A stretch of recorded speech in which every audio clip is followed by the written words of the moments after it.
Hello my crafty friends, it's me Lisa the DIY Diva, and I have put together a collection of over 40 different Christmas DIYs to jumpstart your holiday crafting season. It all just goes away, the things I plan to say, oh baby. I found some pine cones. Aren't they pretty? And you just need a few things. Pine cones and some jute twine. The jute twine is going to be the hanger for the pine cones. So I literally just tied it in a knot and cut off a piece of the jute twine. And I repeated the process to make sure I had hangers for all of my pine cones.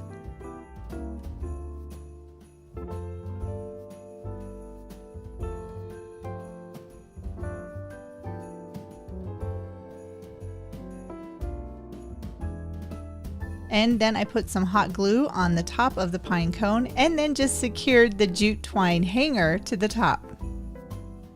And pine cones come in lots of different styles and shapes and sizes, so I actually had a collection of pine cones that I gathered last spring, and they've been sitting in my garage waiting to be used.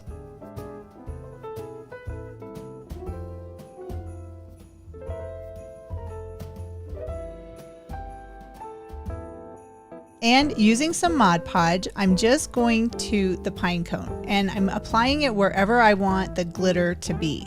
So I want to make this look really similar to the Pottery Barn glitter pine cones. So I'm applying a thick layer of the Mod Podge to the top of the pine cone, and I'm covering up the hanger as well.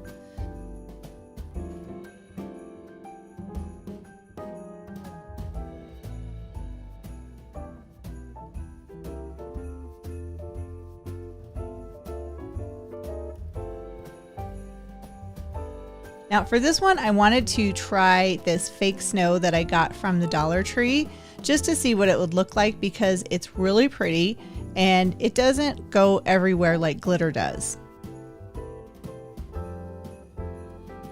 And once I had the top of the pine cone done, then I started applying some Mod Podge to each of the pine cone pieces. I don't know what they're called, but I just applied Mod Podge and then I sprinkled on some of that fake snow. And the pine cones look really pretty with that white, so it might be even really pretty just to paint some white onto your pine cones if you're going to do something like this.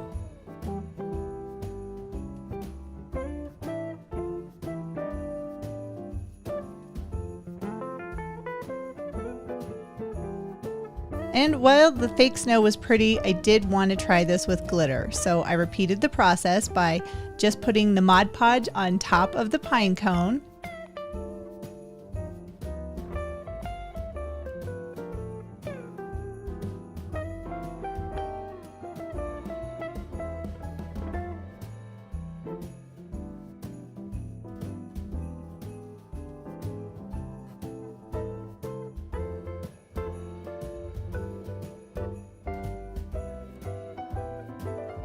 And then I just sprinkled on some glitter.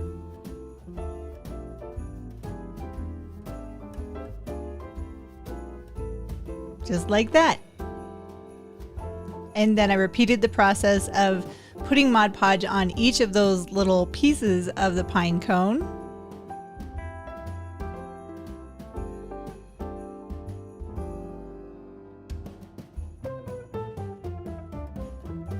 And then applied more glitter.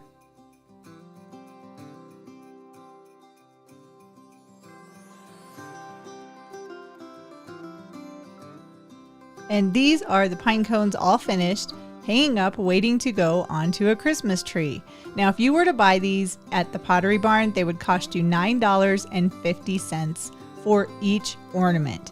But I was able to make these for free because it was everything that I already had.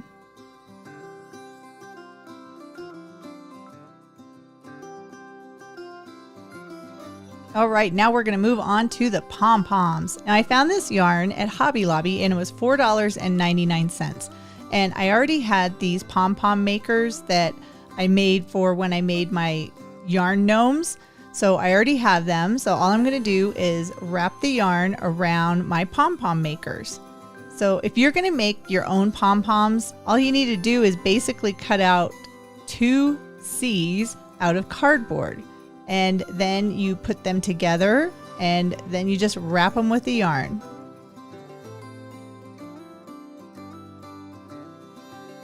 And the more times that you wrap the yarn around, the fluffier your pom-pom will be.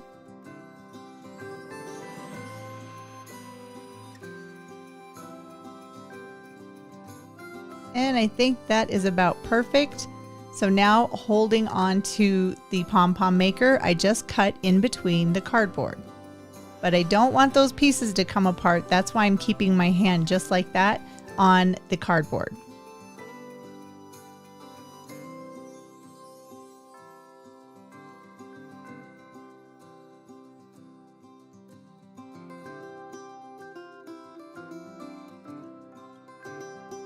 And now I'm going to take another piece of yarn and I'm going to put that in between the two cardboard pieces.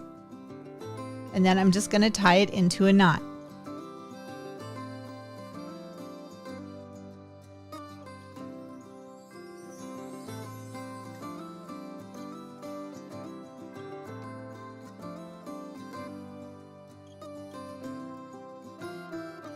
And then I will remove the cardboard from the pom-pom. And it's just fun to fling that little pom-pom around. So I'm going to cut off one piece of that extra string, and then I'm going to go around the pom-pom and just trim it up to make it all uniform in shape.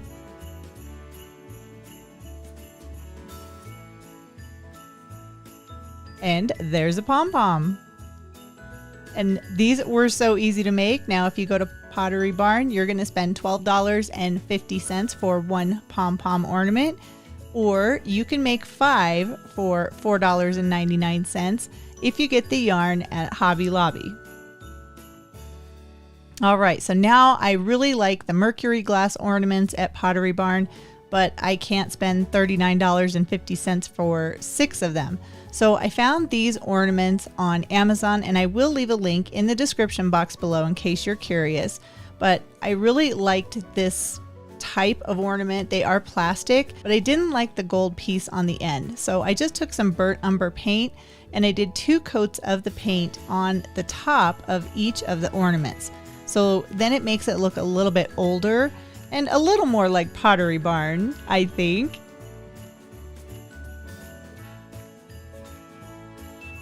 But I liked this ornament set because it did come with a lot of different ornaments, and they're kind of in like rustic brownish and burgundy colors. And it was actually really affordable too.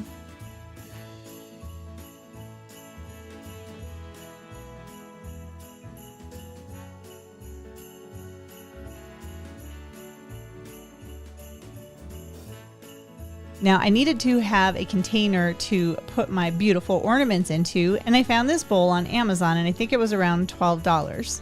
And I really liked it, but I wanted to give it a little extra special touch for Christmas. So I took some really extreme gold paint and I painted that all around the top edge of the bowl.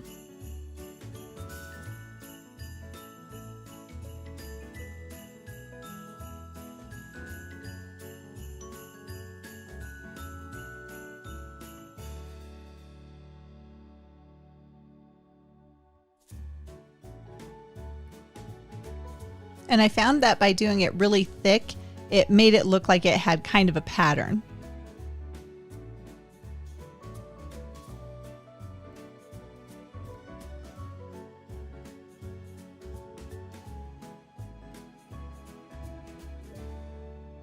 And once the top edge was dried, this is what it looked like. But I wanted it to go down around the top of the bowl on the sides as well. So I took my most favorite frog painter's tape. This is frog tape. I think that's what it's called. This is the absolute best painter's tape. It will give you really nice crisp lines and you won't get any bleed through of the paint. You just really need to make sure it's secured at the top edge of where you want that crisp line to be.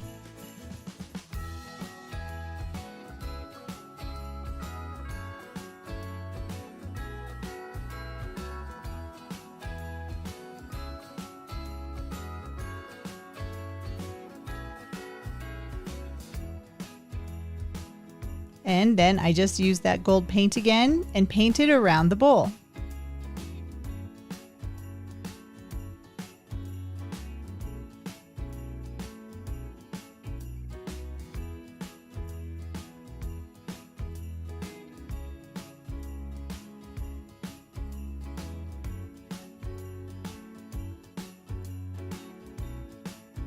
And here is the finished product. Here are the beautiful ornaments and the bowl. I'm so happy with how those ornaments turned out, and it was so easy. I just painted the little top piece. That's it. And I think they look really nice in the bowl. First craft, we are going to make some spoons filled with frosting. And I got these spoons on Amazon. They're just wooden spoons. Aren't they cute? And what I'm going to do is I'm going to go ahead and stain them first using some Folk Art dark wax. Now this stuff works really good for staining, but if you wanted to have, say, white spoons, you could do that as well. Or any color really. You could just water down the paint and then do the same process that I'm doing to get different colored spoons. And I will have to do that in an upcoming video because I have so many of these spoons. I'm going to have to play around with them. But once I've got the wax onto the spoon, then I just wipe it off. Just like that.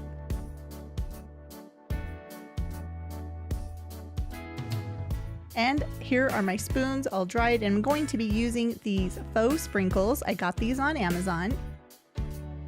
And also these pre-done bows and some puffy paint, some puffy white paint. Now this puffy white paint I got on Amazon, but you can find it at the Dollar Tree, and I have used it and it works really well. But I'm just going to fill in the spoon with the frosting or my puffy paint. And what's fun with this puffy paint is it does give some texture to whatever you are using it on.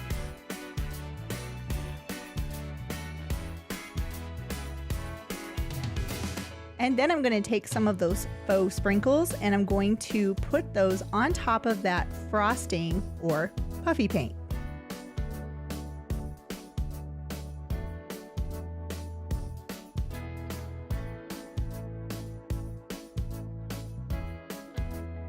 And then I'm just going to repeat the process with the remaining spoons that I've already stained.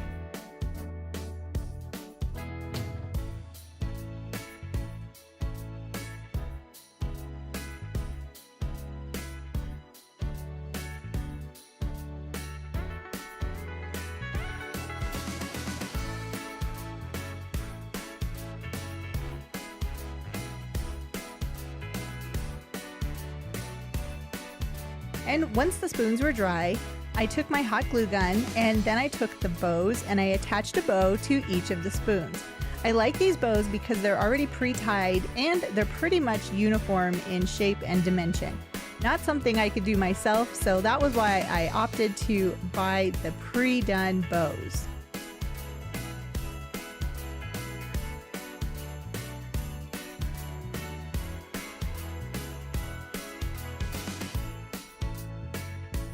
And here is the finished project, a bunch of wooden spoons with frosting on them sitting on my tiered tray in my kitchen.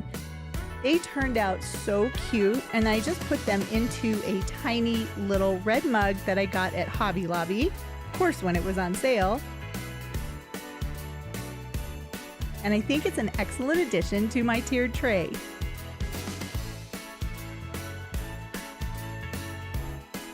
And I'm sure you've seen this before, but I'm gonna make some hot cocoa shooter cups. These are so much fun. So I just took some of these little parfait cups from the Dollar Tree and I'm going to put in some brown paint. Now, depending on what kind of flavor of drink you want, you can change this up. But I want my little parfait cups to look like hot cocoa. So I'm using brown paint and I'm just going to brush that paint on the inside of the cup. Now it does take a couple of layers of paint to make sure you have everything covered and coated evenly. But by painting the inside of the plastic parfait cup, then you still have the shine from the plastic on the outside. This is why I like to do it this way.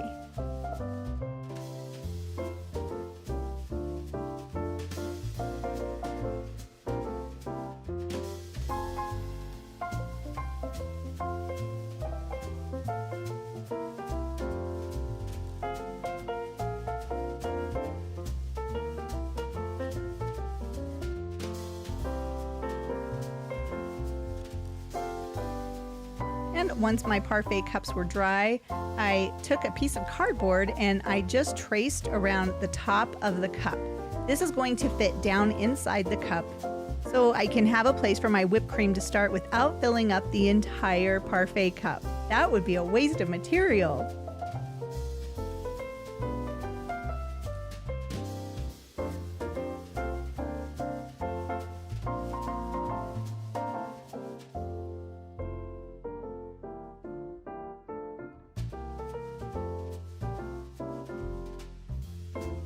Then I just used a Cricut tool just to push this down in and make sure I have it the right size for the cup.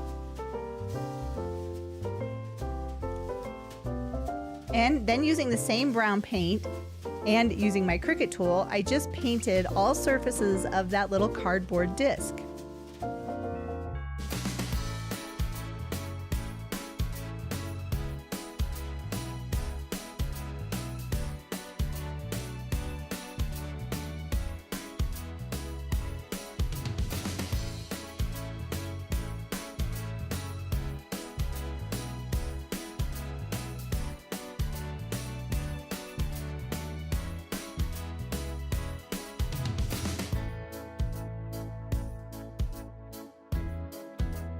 And once my discs were dry, then it was safe to push them down into the parfait cups.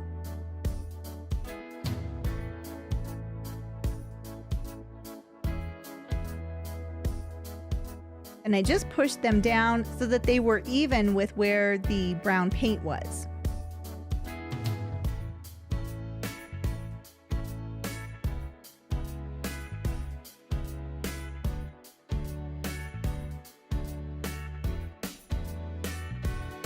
And I left a portion of the parfait cups clear because I want to see the whipped cream inside the cup as well.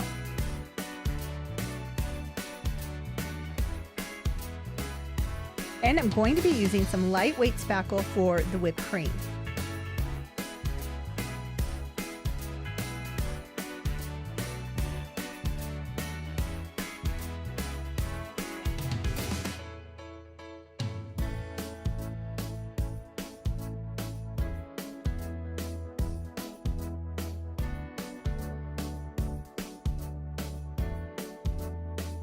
So even though this was a little bit dried out, that's okay because I'm going to add in a little bit of white paint to really make this really bright white.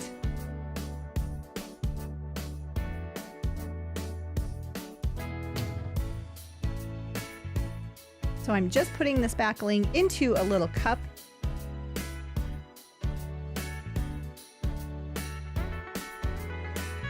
And then I'm just going to mix everything together. Like I said, I did put a little bit of acrylic white paint into this spackle mixture to make it a little bit smoother. The more you add to it, the more runny your spackle is going to be. So just do a little bit if you're going to be doing this project.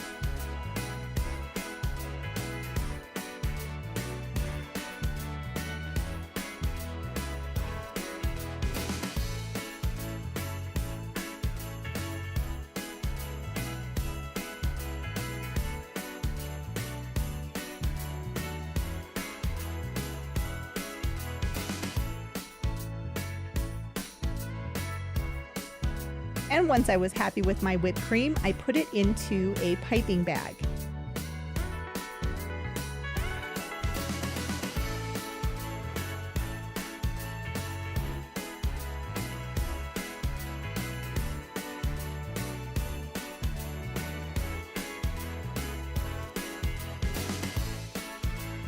And I don't remember which frosting tip I had on this piping bag, but I just piped the whipped cream, or the spackle, onto the top of each of my parfait cups. Like that. And those little cardboard discs really do make a difference because you don't have to use a lot of the spackling material. You're just filling up wherever the cup is clear. Then I'm going to top it off with some faux sprinkles again.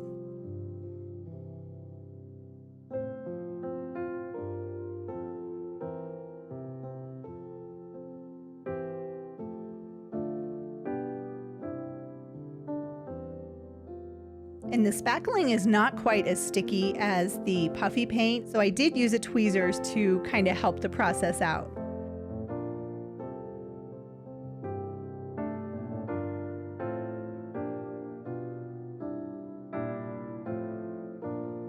And next I took some paper straws that are in Christmas colors, and I cut them shorter and then pushed them down into the whipped cream.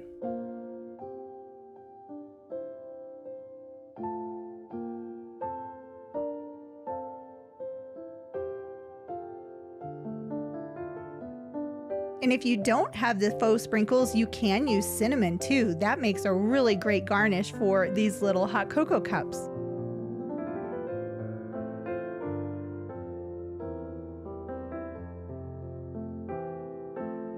I did have some iridescent glitter, so I put that on top too because I really like the sparkly glitter look for the holiday season. And here are my cute little hot cocoa shooters. Oh my goodness, I think they're so cute. I made some little treats too, but the hot cocoa shooters are very easy to make and so adorable on a tiered tray. So now I'm going to make a pom-pom wreath, and you can do this on your own, but I find it's a lot easier to make a lot of pom-poms using this product. Now this is a pom-pom maker, and I believe it's by Tulip. And all you have to do is wrap the yarn around each side. You really wrap a lot of yarn.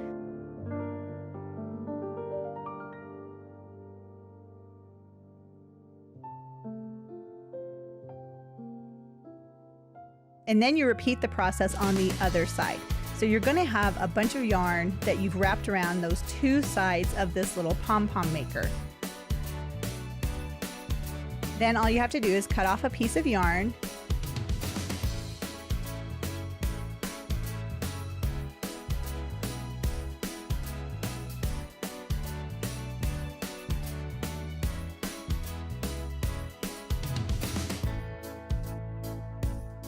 And then using a tiny and very sharp scissors, you just cut through that channel on each of the sides that you wrapped all of the yarn around.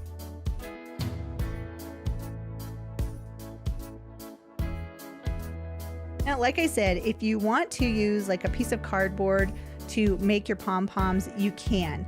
But for this project, I'm going to be using a lot of pom-poms. And so what I did was just do a few pom-poms a day until I had all of the pom-poms that I needed for my project.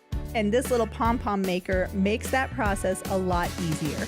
I actually have a video showing you the entire process step by step.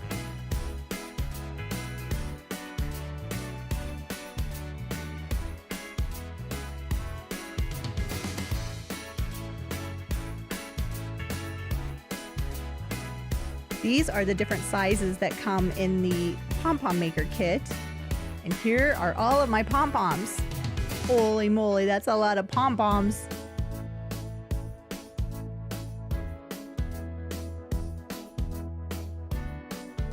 And this is a Dollar Tree wreath frame.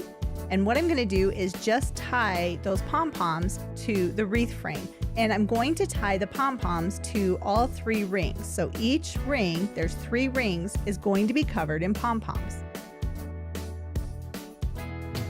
And at one time, Anthropologie did make a pom-pom wreath like this. I think they had different colors though, and it was really, really expensive.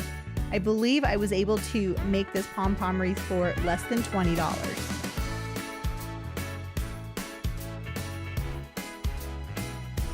And I started on the innermost ring first and just worked my way around with the larger pom-poms.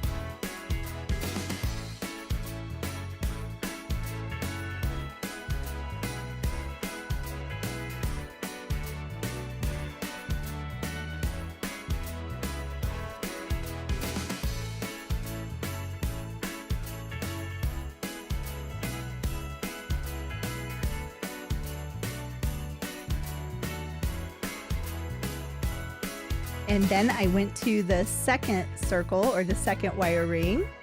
And every once in a while I would flip it over just to see how my wreath was taking shape.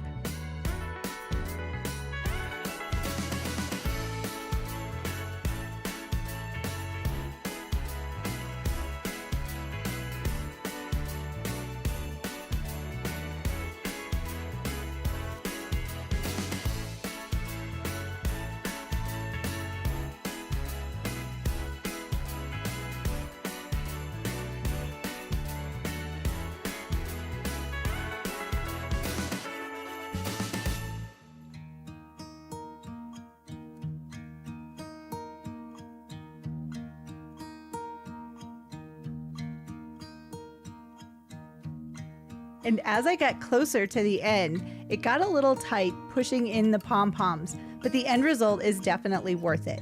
I used the larger and the medium-sized pom-pom maker for most of the pom-poms, and then I did a few smaller ones so that those are going to show up on the top. Now I am just kind of pushing all of the pom-poms down,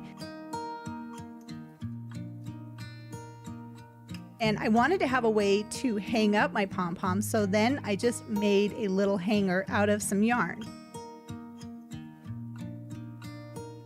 I just flipped it around on itself, and that hanger was a little bit long, longer than I wanted it to be, so I just knotted it again a little bit shorter. So I'll still have a nice size wreath hanger, but it won't be so long, so it'll hang closer to my hook.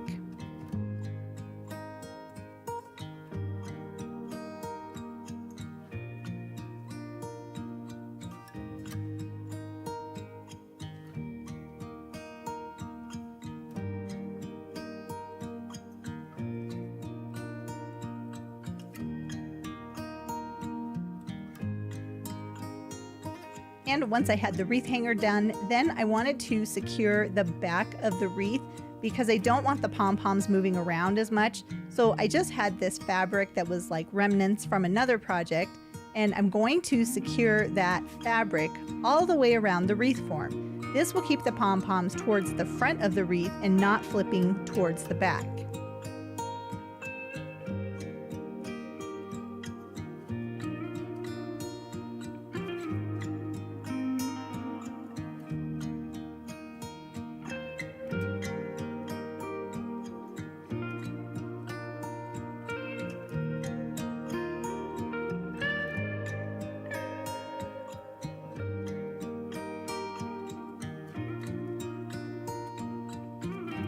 And I just had the fabric overlay a little bit on the prior piece that I had glued down.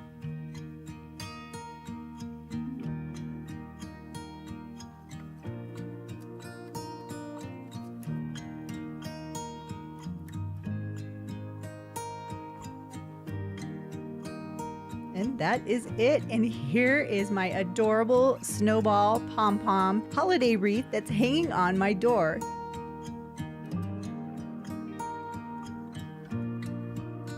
Now, this is an easy project, and I don't know if you've seen people do this, but I have these cones, and then I also have this yarn that was on clearance at Hobby Lobby for $1.62. I was like, holy cow, that's a good deal. So this is like an eyelash type yarn, and I'm going to make some yarn Christmas trees.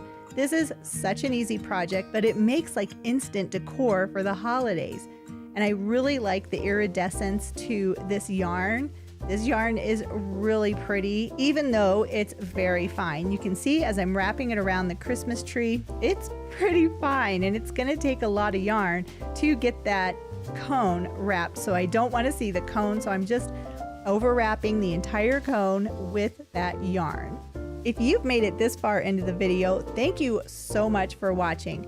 I would love it if you would consider subscribing to my channel. Just click that subscribe button, and if you click the bell notification right next to the subscribe button, you'll get an alert every time I have a new video coming out.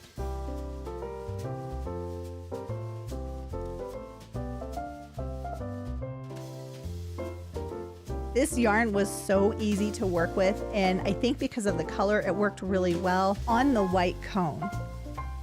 I started at the top, and then I worked my way up and down, back and forth, all around this cone. But once I got to the end of it, I did it at the bottom. So I made sure to secure the bottom or the base of the tree very, very well with the hot glue, so you can't see the cone underneath my tree.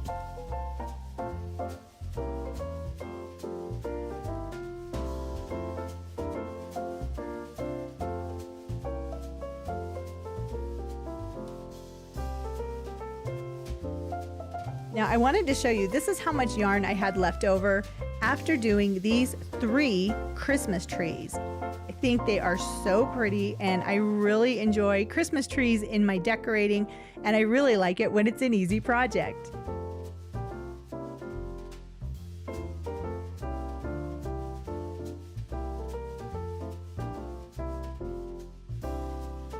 Oh my goodness, you guys, this project is so easy. So I had a spare piece of wood that I wasn't using for anything. I painted it red, and then I found these Christmas ornaments. I believe these came from Hobby Lobby, and they're just wood, and it says a very merry, holly jolly Christmas.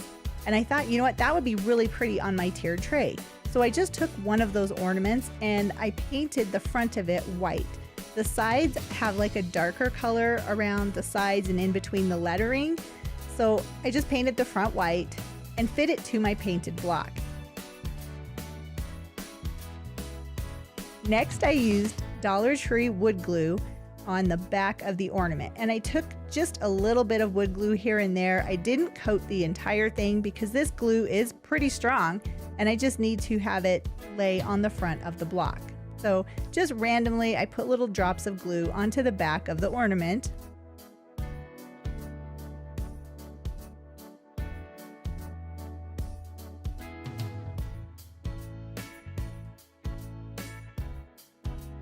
And then I just secured it in place on the wood block.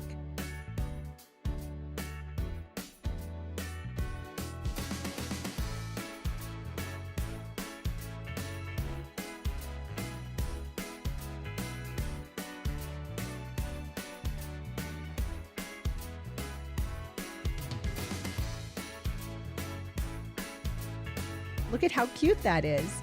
And this makes an adorable little block saying for a tiered tray. That was what I made it for, was my tiered tray.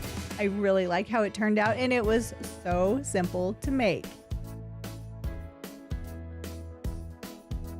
Now this is another really easy project. All you need is a horseshoe and some little adornments. So this ribbon came from Hobby Lobby. The horseshoe I actually got at a country supply store. I think it was the Big R. And I just wrapped that ribbon around one side of the horseshoe.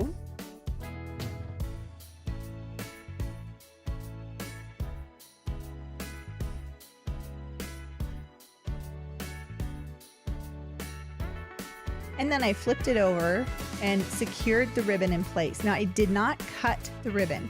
If you're doing this, don't cut the ribbon because that ribbon is going to be your hanger and then it's going to go to the other side of the horseshoe.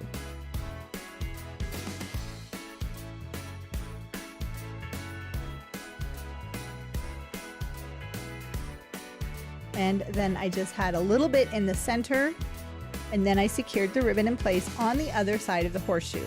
And then I used some little leaves just to secure the ribbon in place.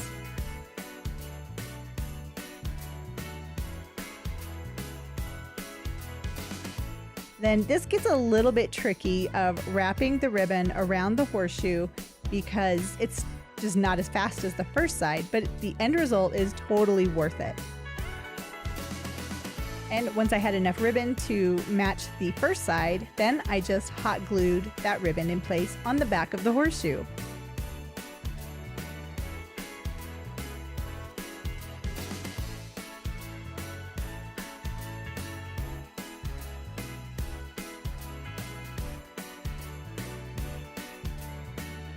And once that hot glue was dry, I just took some faux greenery and attached it to the middle bottom of the horseshoe.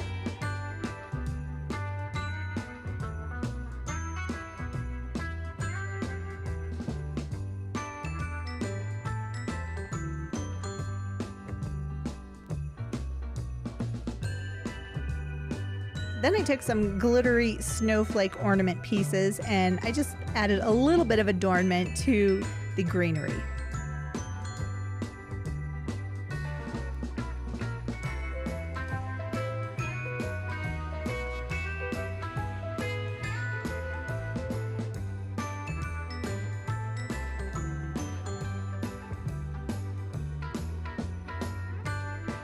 Then I got these tiny little jingle bells and I just glued a whole bunch of jingle bells right in the center.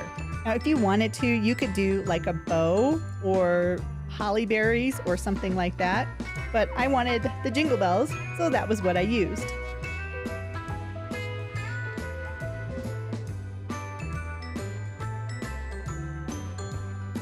How cute is this door hanger? Oh my goodness. I love horses, and I love rustic country type decor pieces, and I think this will fit in perfectly in my home.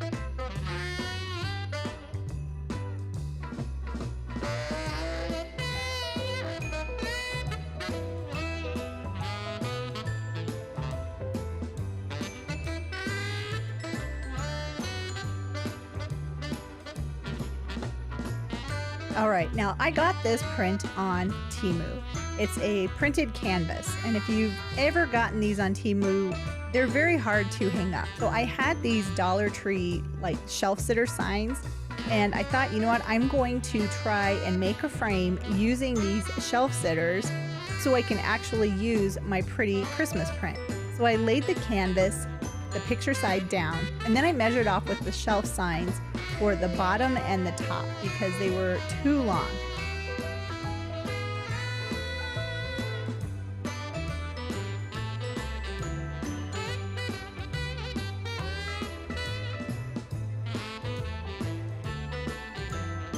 Next, I cut the wood, so I have some little remnant pieces. I could probably make some little blocks for my tiered tray with those, and then measured off the signage. So next, I took some Dollar Tree wood glue and some large craft sticks, and I secured the large craft sticks to the back of these signs. Now, the plain part of the sign is going to be on the front or facing out, and the printed side is going on the back. That way, I don't have to worry that those words are going to show through.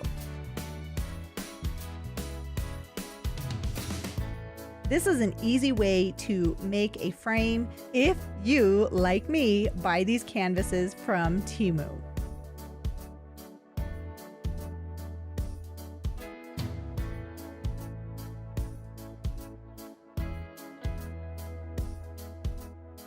And once my wood glue had dried, I flipped the sign over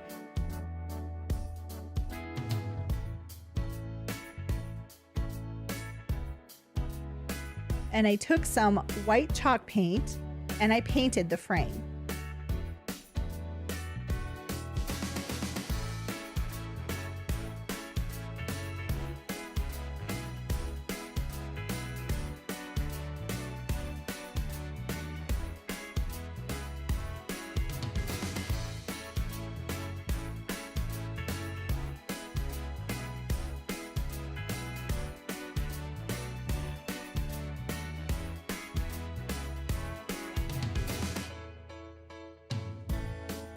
Now that is a really nice frame. I could see all kinds of projects coming up with frames like this.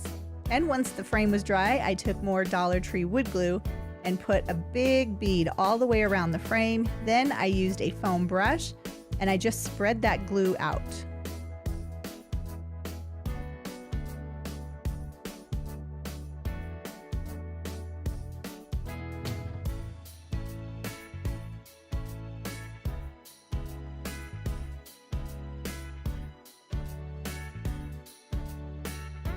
And then I brought my canvas and attached it to the front of the frame.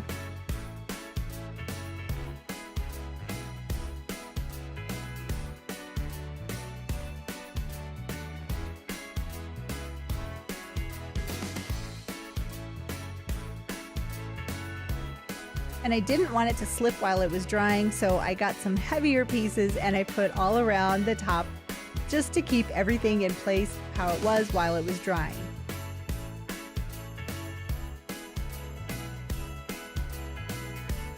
And while it was drying, I took some Mod Podge that has some sparkly glitter in it, and I just added some sparkly glitter accents to my canvas. Now what's nice with the Mod Podge is it gives a little bit of an elevated look and it will not stay white. It actually dries clear. It's really hard to see the glitter that's in here because it's very fine, but I do have to say it does give a little bit of something extra. And here is my Christmas print in my bedroom. Oh my goodness, I love the way this turned out. This was an easy way to make an elevated art piece specifically for the holiday season.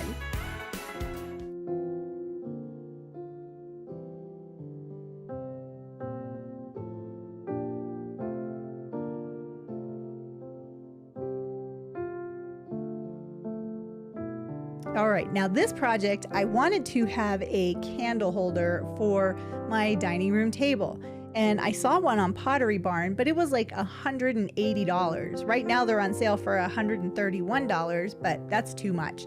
So my husband helped me, and we took some remnant pieces because he had just finished a project, and he made me a little tray. It was very easy for me to do because he was the one doing it. But we used that Dollar Tree wood glue to secure the pieces together, and then we did use a nail gun to make sure everything was going to stay secure.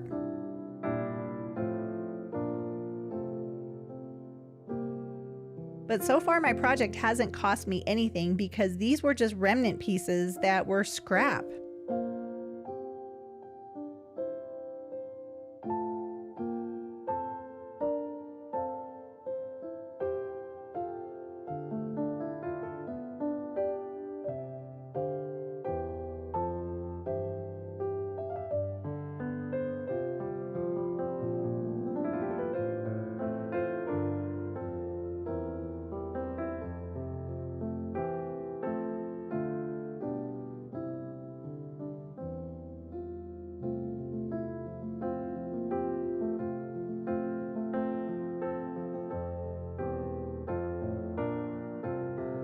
And after it was assembled and sanded smooth, I brought it back into my craft room, and then I used some stain and just stained the entire tray. I did the top, the sides, the back, the bottom, every part of this wood I used the stain with, and then just wiped away the excess.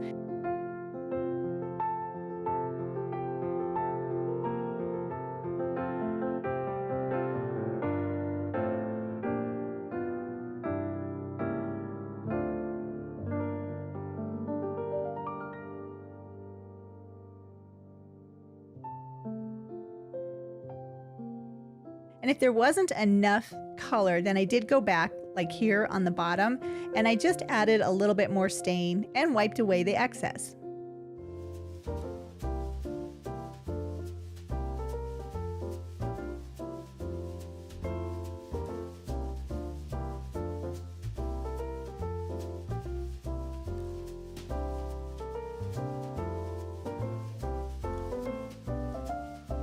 I think that looks pretty good.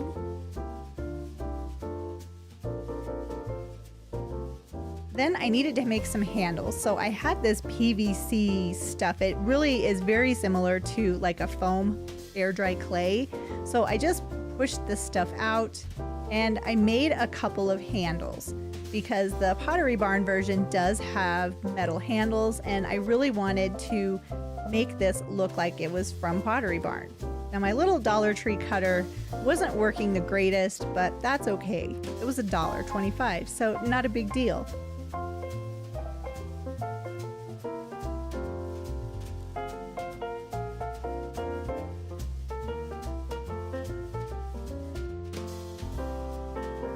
But I was able to cut off 2 pieces of this PVC foamy stuff.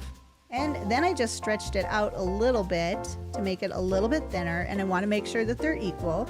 So I cut the ends off with scissors and then allowed it to dry.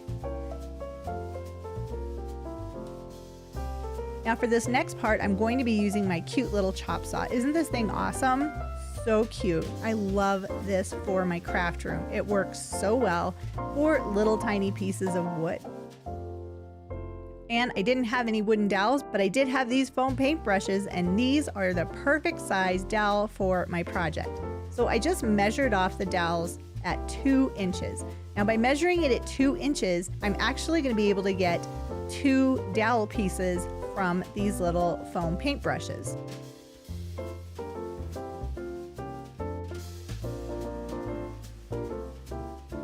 So I just marked off with my pen at 2 inches. Then I secured the foam paint brush, the dowel side, into my chop saw.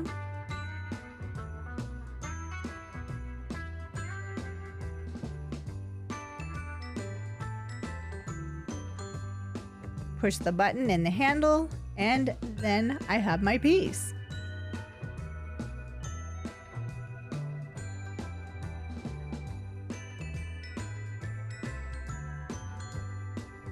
Now, if you work a lot in your craft room, I would highly encourage you to check this little chop saw out. It works fantastic and it's super small. For the second piece, I just had to cut off the foam paintbrush part. And then I have an extra piece. So once I had all of the dowels cut out, then I used that same stain that I stained the tray with, and I just dipped those little dowel pieces into the stain, and then I removed them using a tweezers.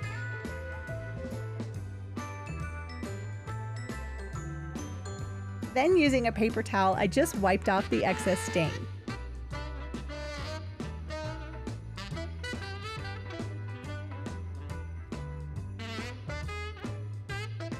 Now to make the candle cups, I'm going to be using these votive holders from the Dollar Tree.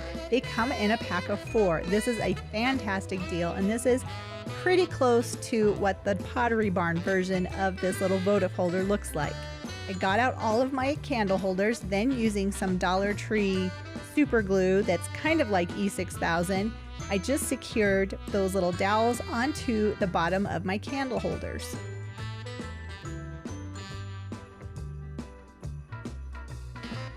Now I did let those dry completely, and then using that Dollar Tree glue again, I put a drop of glue on each of the other end of the dowel.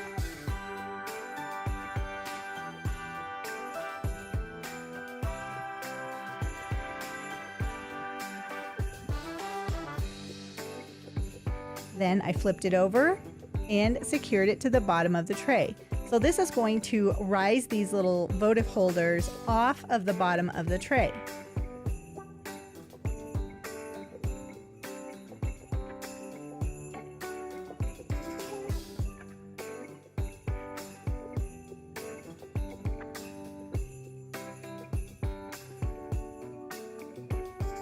Then my foam handles had dried, so I used some metallic bronze paint from Folk Art, and I just painted the handles with this metallic paint. It looks really pretty and it looks like it's aged metal. I am so impressed with this paint. It really does look like metal. It does not look like it's PVC foam.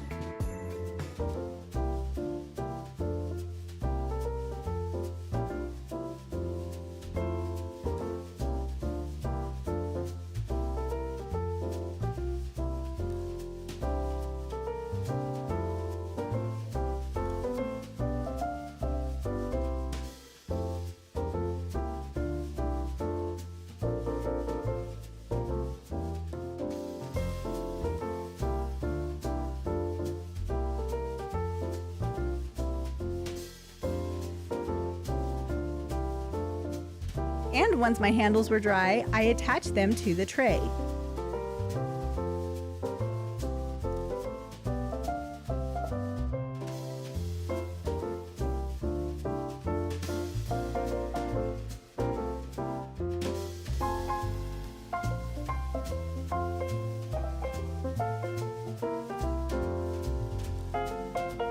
And once they were dry, this is the project on my dining room table. I really like the elevated look of those candle holders. So pretty, but there's a reason they're elevated. And this is the reason they're elevated. You can put in different stuff into the bottom of the tray. So I put in some pine cones and some holly berries, and now this adorable little project is done. All right, these boards from the Dollar Tree, and a chip brush, and then some black paint. So this is just Dollar Tree acrylic black paint that I put onto the board directly, and then I'm gonna add in a little bit of water because I don't want it to have a solid black background. I wanna kinda water it out and make it look a little bit aged. So I'm just spreading the black paint onto the board and then mixing in the water as I work my way across my wooden canvas. And I like the chip brush because it does give a little bit of texture to it, and you can see the wood grain a little bit easier when you're painting it this way.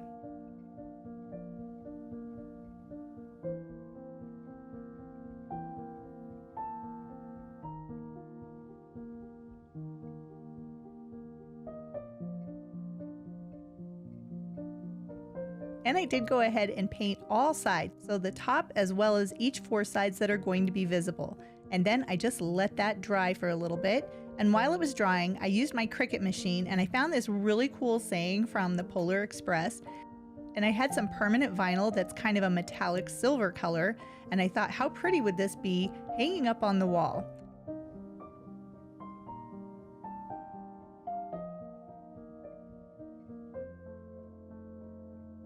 So then I just weeded out my word saying. And there it is. Isn't that cute? So bright and shiny. And then using some transfer tape, I just put my phrase onto that.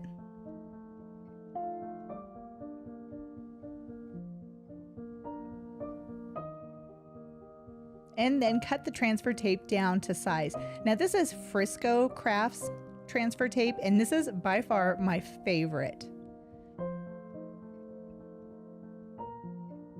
Then I just brought the whole transfer tape with my words over to my sign and positioned it how I wanted it to be. And then I just used this little tool to secure the vinyl to my sign, and then I carefully removed the transfer tape. I find that if you keep the transfer tape close to the project, it comes off a lot easier, and then you don't have to worry that your lettering is going to come off.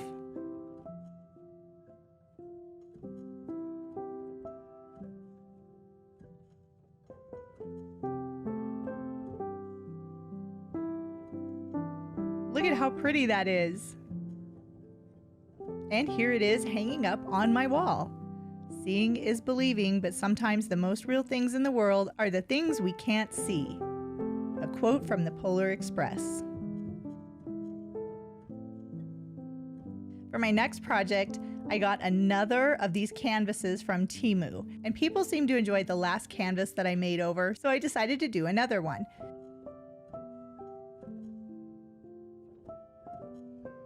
I had this Merry Christmas sign from the Dollar Tree, and I went ahead and removed the hanger. I'm actually going to use those holes and the hanger, so this is perfect for this project.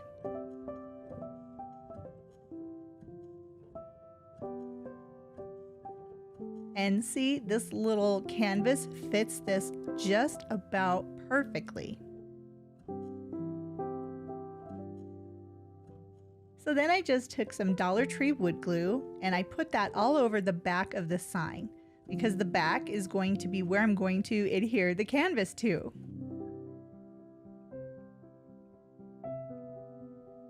Then I just opened up the canvas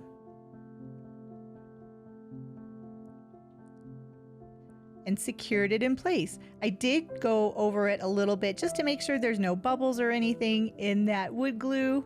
And then I just put some heavy weighted objects on top of the canvas to keep everything in place while it was drying. And once it was dry, I took a Cricut weeding tool and I just punched out on the canvas where those holes were.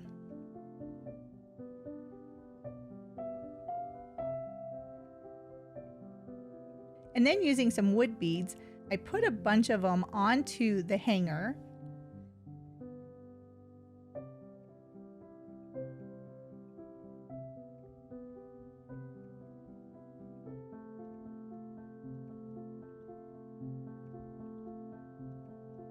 And then put the hanger back on my canvas.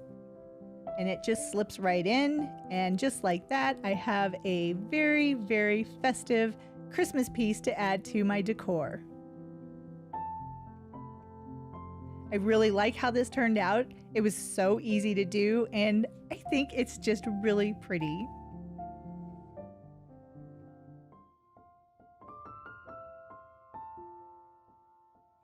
Now, I made this pillow a couple of years ago, and I found these awesome placemats at the Dollar Tree. And what makes these so nice is there's actually 2 parts to it. So there's a front and a back that have been stitched together. So guess what? This is a perfect pillow. I cut into the back of the placemat, being very careful not to cut the front of the placemat too.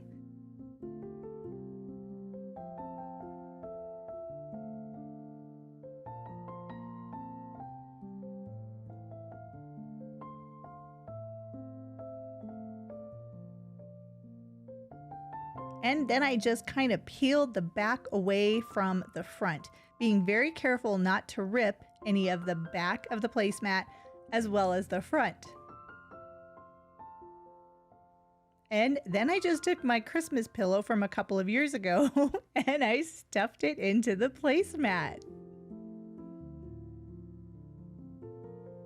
It's like a pillowcase now.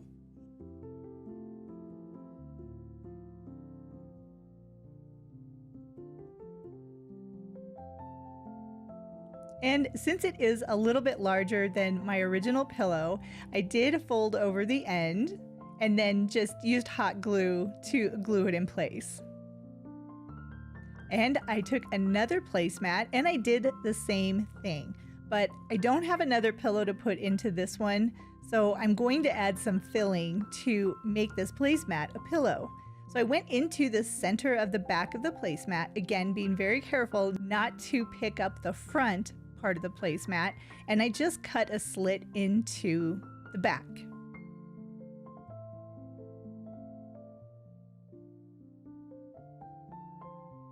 I didn't go all the way end to end.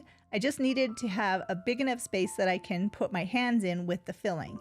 And I had an old pillow that we weren't using anymore, so I just took the inside stuffing from that pillow and put it into the placemat.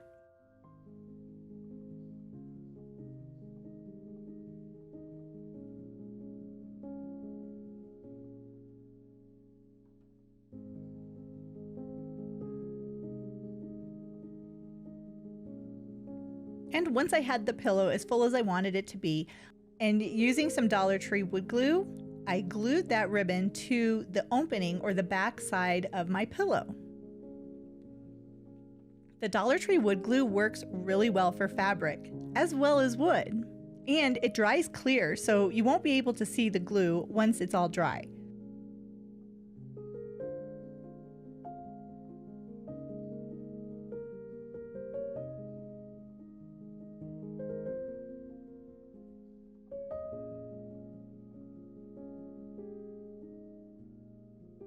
And to secure it in place, I just folded the ribbon over on itself, and then I used some Dollar Tree clamps and just clamped the ends down to keep the ribbon in place while the glue was drying. Now, if you did this craft in the morning, you could have pillows ready for decorating by the afternoon.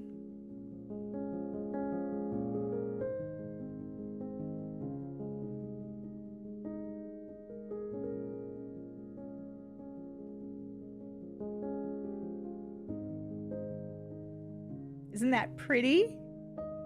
And here are my pillows being used in my decorating. Oh my goodness, I love these. They turned out so cute. I was so happy to find these placemats at the Dollar Tree. They are perfect for Christmas.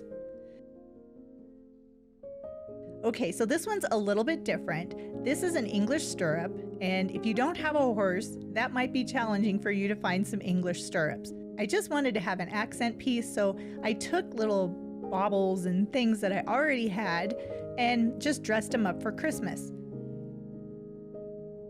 So I had one of these big jingle bells and I attached that to the center of the stirrup.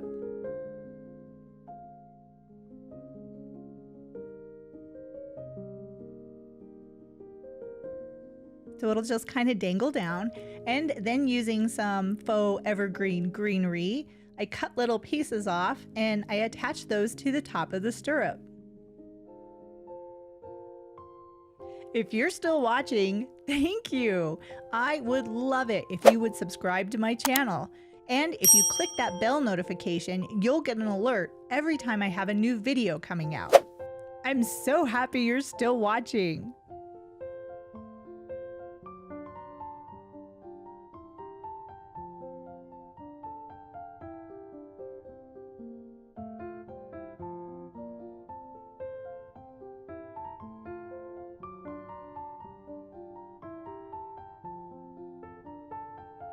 And I just kept trimming different odds and ends pieces of evergreen branches that I had just to really make it look full at the top. The different styles of the pine branches really elevate the look and give it some extra dimension, which I think is why this is such a fun project to do. And not only fun, it is easy.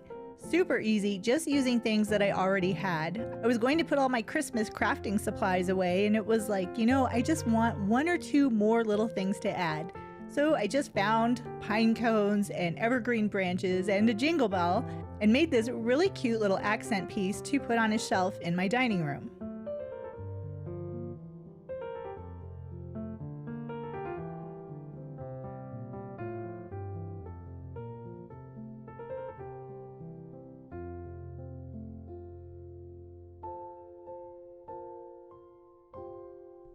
I also attached some pine branches to the back side of the stirrup, so the back side and the front is covered.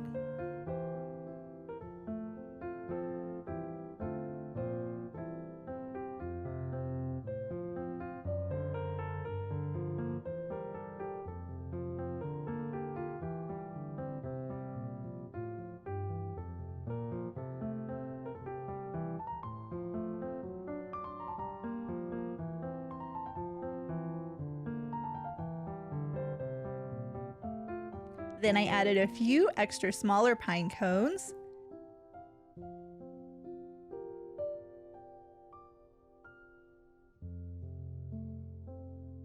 And just some little glittery eucalyptus stems for a little bit of shine.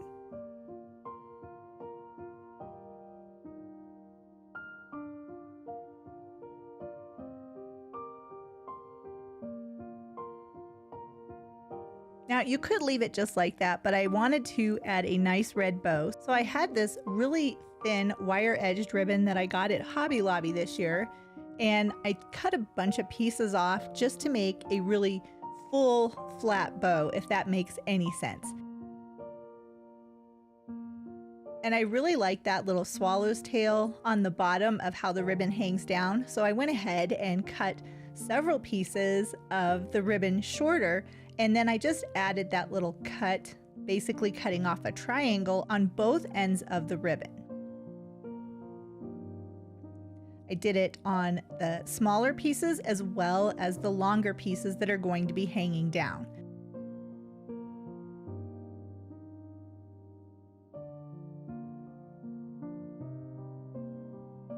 So for the bow itself, I have a total of 4 pieces of ribbon, and I'm just going to fold them over right in the center and then stack those pieces on top of each other.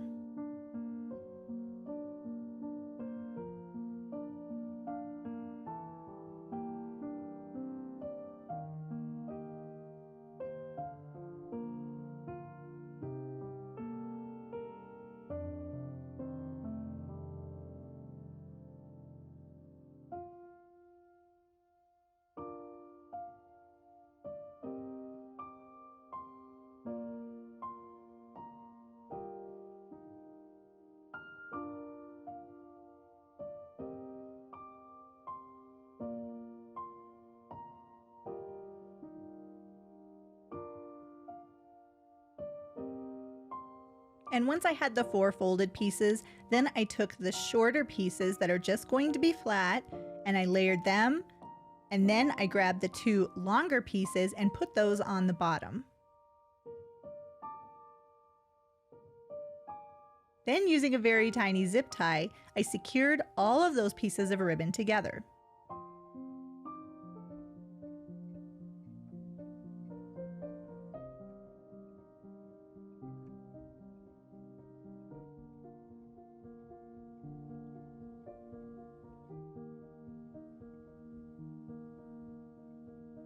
And then I took 1 more piece of ribbon and I wrapped it around the center.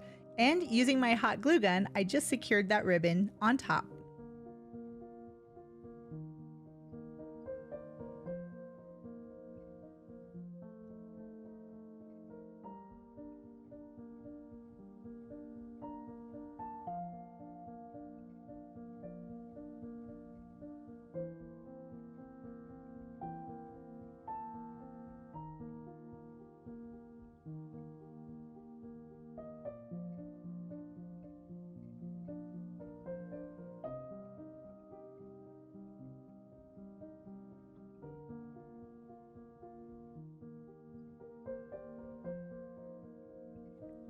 And then I just fluffed up the ribbon portion, or that folded portion. So the first 4 layers, I just kind of fluffed those up a little bit so they look more like a bow.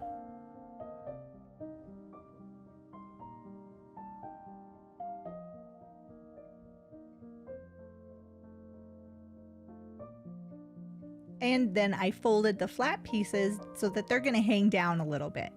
And once I was happy with that, then I decided where I was going to put this onto my stirrup. And I decided right underneath the pine cones would probably be the best. So I used my hot glue gun and I secured the bow to the stirrup.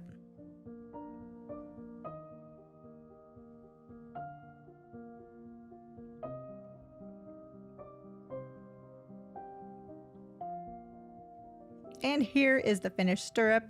I think it's adorable. It looks really pretty and it really fits into my equestrian theme since I'm really into horses. This is just so perfect for my decorating. Okay, for this project, my husband had this PVC foam that he got for a project, and instead of throwing it away, I decided to put it to good use for a craft. I saw these really cute snowmen that look like they're made out of ceramic, and I thought, you know what, I'm gonna try to make some snowmen with this PVC foam.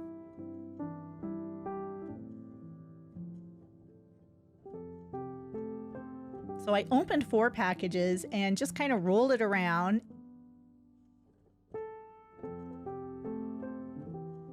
And then I separated a smaller section from the larger section of the foam.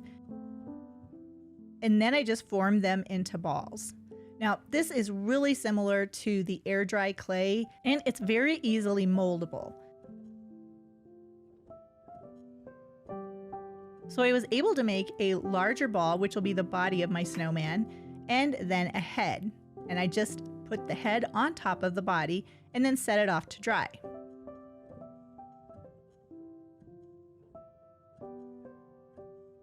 Then I did have some foam clay, so I just grabbed some of that and duplicated the process. Now this foam clay is exactly like that PVC stuff that my husband got for a project. So if you don't have this PVC stuff, I don't even know what it's called. The foam clay is awesome. And I didn't have any problems with cracking or anything as it dried. Now this project does take a couple of days because you need to let the clay or the PVC foam dry before you move on to the next step.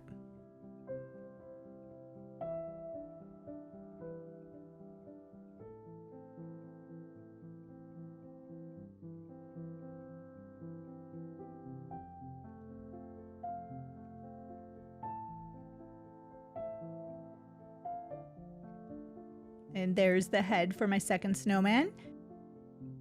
And I just put the head on top of the body, and now I have these cute little snowmen. And I also needed to make some noses, so I cut a couple of pieces of that foam and just kind of worked it with my fingers, rolling it a little bit to make it the shape of a carrot nose.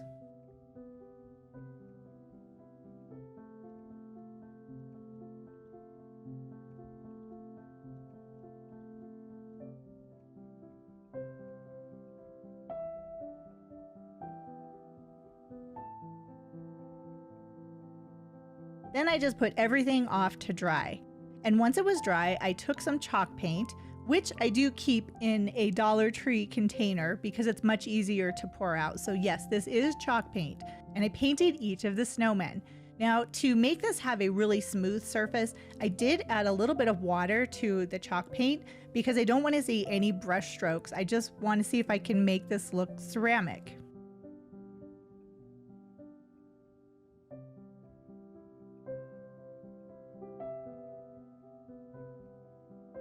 And while my snowmen were drying, I took my little carrot noses, cut them down to size, and then painted them with some orange acrylic paint. And my Cricut weeding tool actually worked really well so that I could paint the foam and not worry about getting my fingers all covered in paint or having any of my fingerprints be in the nose.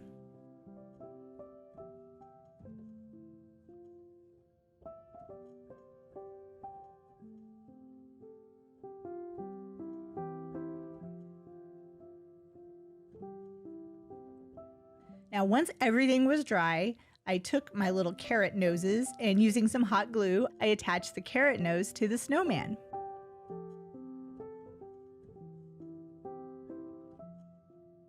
And I repeated the process for my second snowman.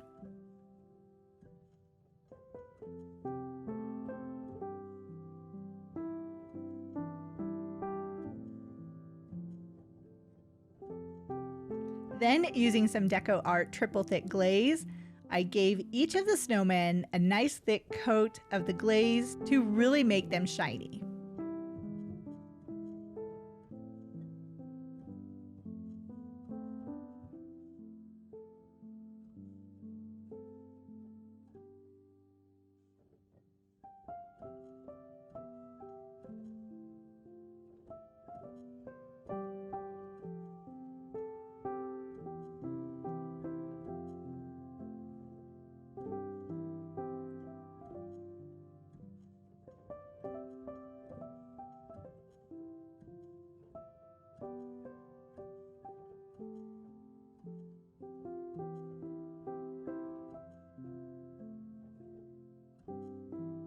And here are my snowmen. Oh my goodness, these are so super cute. I have them in my kitchen right now, and I really like the way they turned out.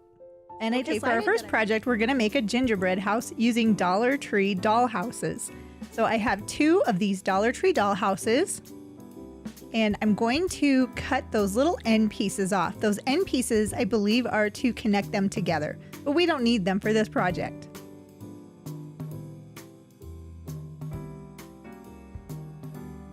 So once I get them lined up, then I'm going to use some big craft sticks, and I'm going to cut one down to the size of the roof.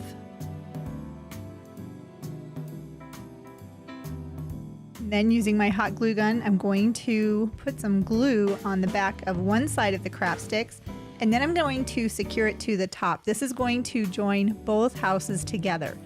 And then I'm going to continue this process wherever there are seams on the dollhouse. So there's another side of the roof. And then when you're on the side, like the house side, it works really well just to put some hot glue on and then smooth it down.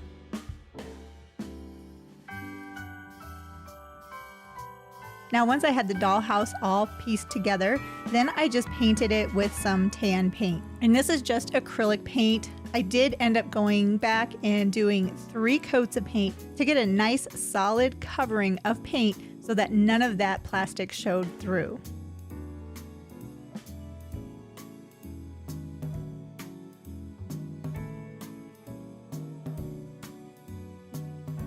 And then I found this puffy paint at the Dollar Tree. And anywhere that was raised, I went ahead and painted it with the puffy paint. And you can make your own designs if you want to, but I just wanted to follow the pattern that was already basically laid out for me on this dollhouse.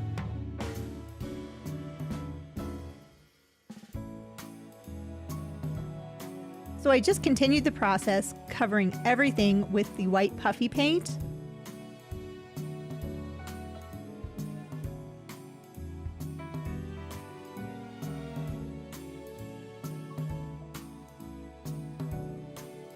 Covering up all of those raised lines with the white puffy paint. It makes it super easy because you're basically just tracing along the pattern.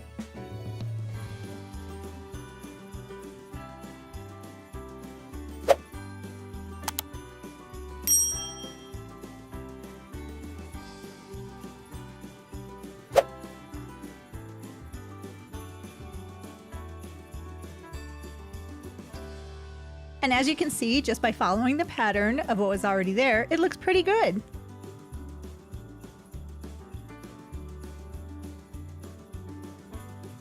Next, while the puffy paint was still wet, I took some iridescent glitter and I just put that right on top of the paint. And I just worked in sections of the house.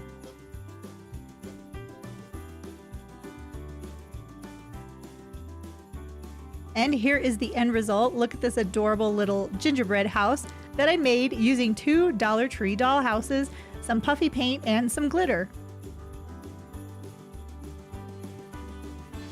Okay, this one is so easy. So these are 6x6-inch wooden signs, and I liked that size.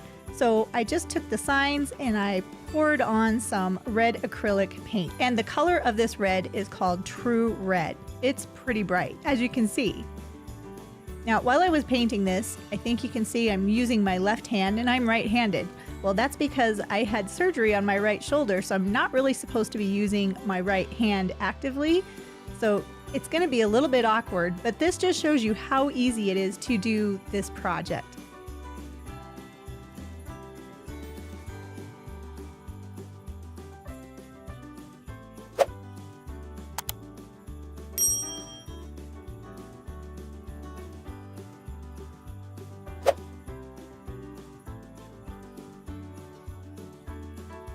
Now it did end up taking 4 coats of that paint to totally cover up the wording that's underneath because it's in black and it kept showing through.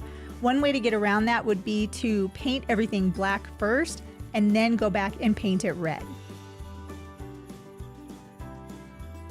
Once I had that done, I took some of these snowflakes, this Dollar Tree snowflake garland, and I separated each of the snowflakes. Now all of the snowflakes are identical. Next, using some Dollar Tree wood glue, I took 2 of the snowflakes and put one right on top of the other. This is just going to make the snowflake a little bit bigger and a little bit more 3D.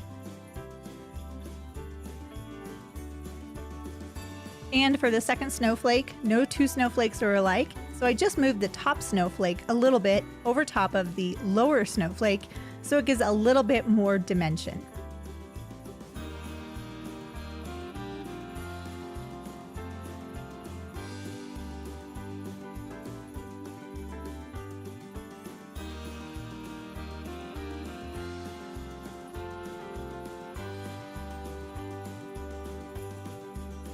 And then once my signs were dry, I just played around a little bit with my snowflakes. I really like that. Then using the Dollar Tree wood glue,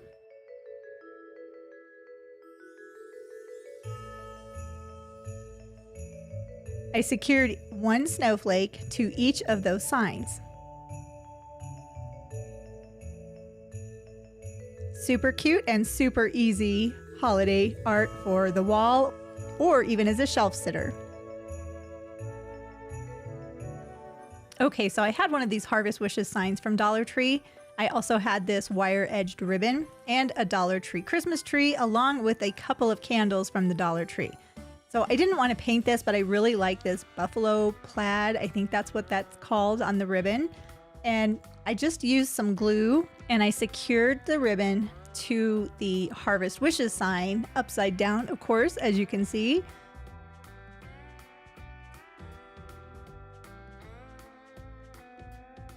And I did use a little bit of hot glue right in the center just to get that instant stick. But this ribbon works perfectly for this sign. It's almost like it was made for it. So I just went ahead and secured the ribbon all the way around that Harvest Wishes sign.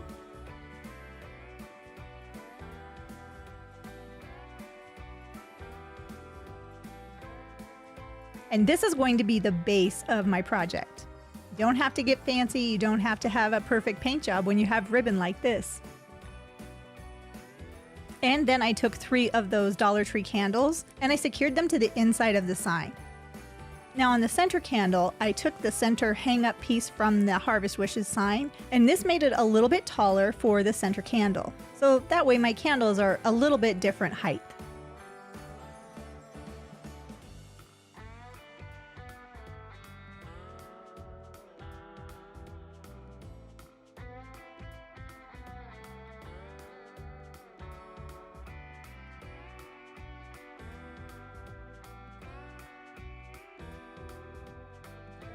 And then I took the Dollar Tree Christmas tree and just broke it apart. I took all of the branches off the tree. This is not, the greatest faux evergreen material, but if you don't have anything else, this will work in a pinch.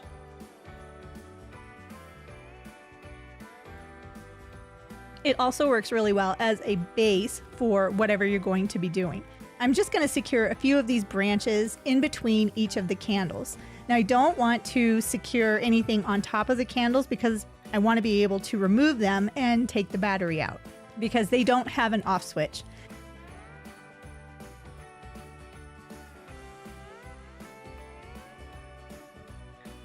Then I just took some faux greenery that I had and cut things down a little bit and just randomly placed it around the candles so that it'll be hanging over and it'll be kind of like a candle centerpiece.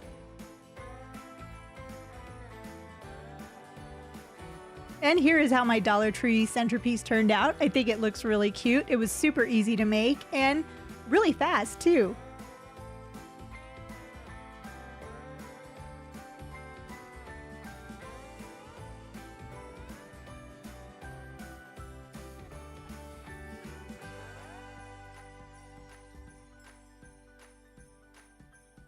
All right, for the next project, I've got this candle holder from the Dollar Tree, and then I think this is actually a candle holder as well. So I went ahead and painted each of these pieces with white chalk paint. I find that it's easier to paint the pieces when they're separate from each other rather than once it's become one piece.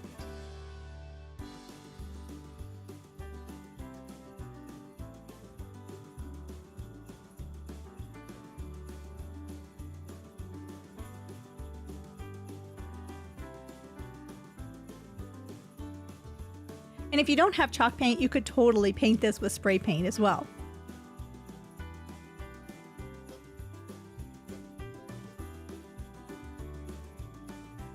And once my pieces were dry, then I took some E6000 and I put it on top of the taller candlestick. And then I took that flat plate and put it on top of the candlestick. The E6000 will make it so that it's a permanent bond. Then I took a little bit more chalk paint and just made sure that everything was nice and coated.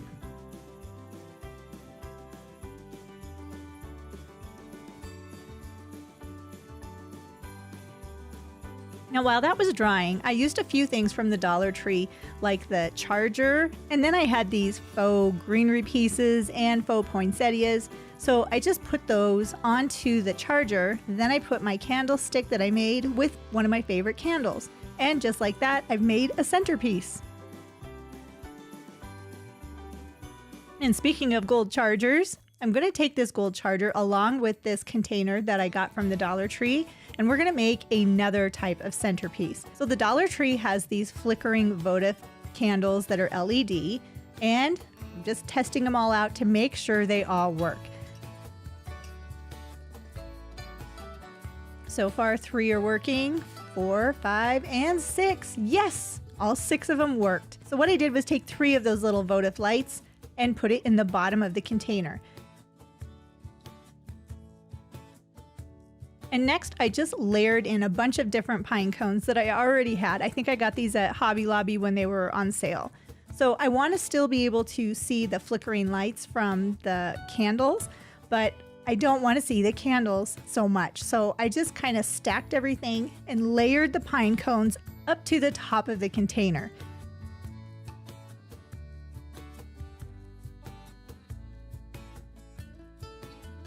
And then using some more faux greenery, I just put that around the base.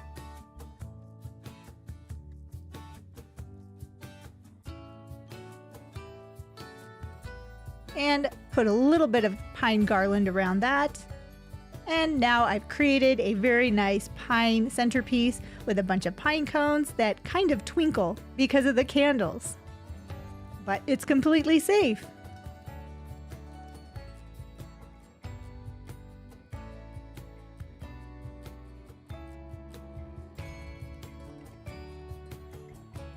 All right, so now we're going to use the tumbling tower blocks to make some little mini signs.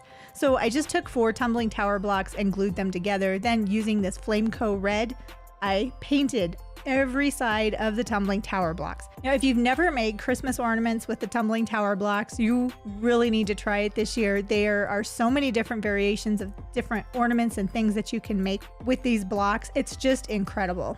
So for mine, this is going to basically be a frame of a sign. And I really like that Flameco red. It's very pretty. It's very Christmassy.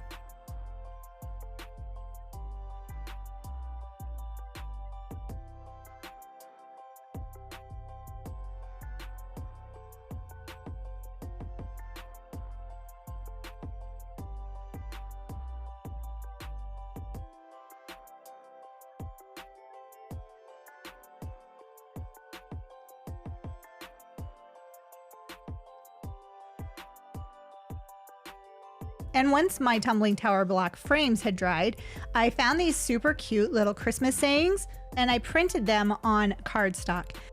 And then using some Dollar Tree wood glue, I put some wood glue on the back of the frame, and then I just made sure I had the bright and the deer inside the frame.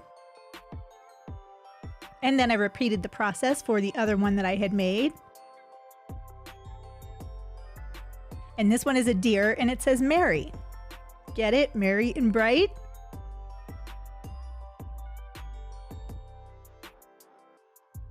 And again, I just put that frame right around my little picture.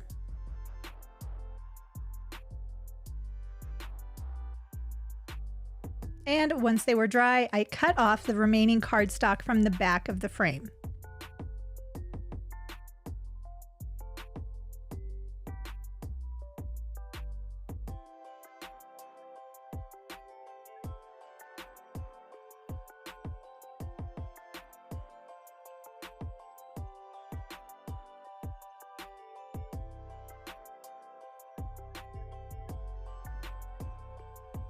And then I used a little bit more of that Flameco red paint, and I just painted the edges because I don't want to have any of that cardstock being white. I don't want that to show through.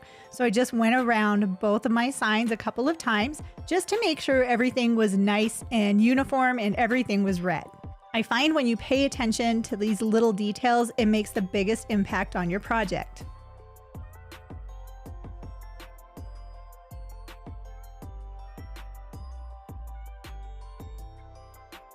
There's my little signs.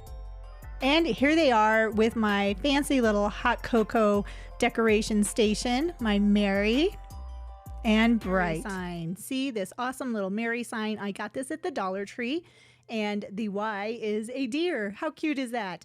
And I'm going to start by just using some stain to make this darker. I want this to be dark, and I believe this stain is Old English, I think. I can't remember. But what I'm doing is just dabbing on the stain, and you can see this is MDF board, so it is accepting the stain very easily.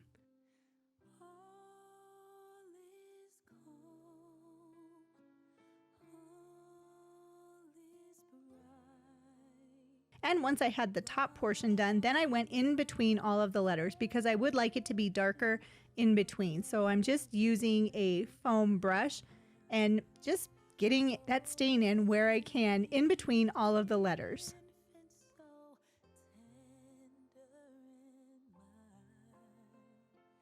And once that was dry, I found these awesome little beads. They're like half beads. I got them on Amazon, and I'm gonna go ahead and attach those to the Merry. Now, if you can't find these beads on Amazon, the Dollar Tree has beads similar to this, which would actually probably work a little bit better. But for me, I had these beads, so I was going to use them.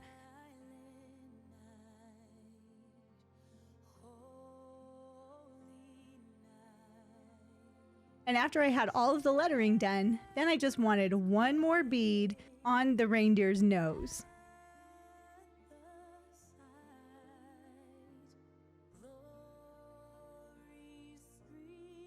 Now, once all of my beads were dry, then I just took some white chalk paint and I very lightly painted my sign. I went ahead and did all of the letters and the top of the deer.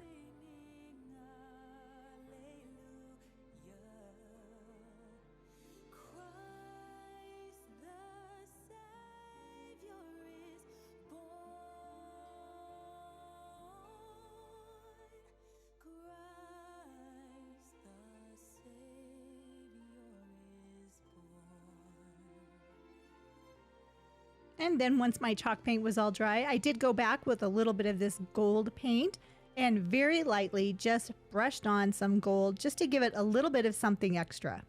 I really like the gold, but if you have a preference of a different color, by all means, you could do whatever you wanted to.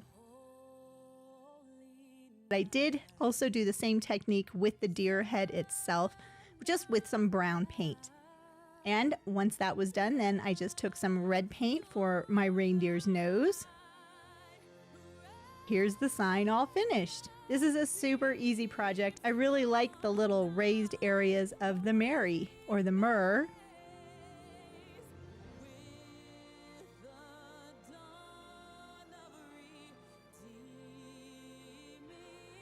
And for our next project, this is going to be for a riser. And there's those beads I was just talking about. So these are beads that are stickers.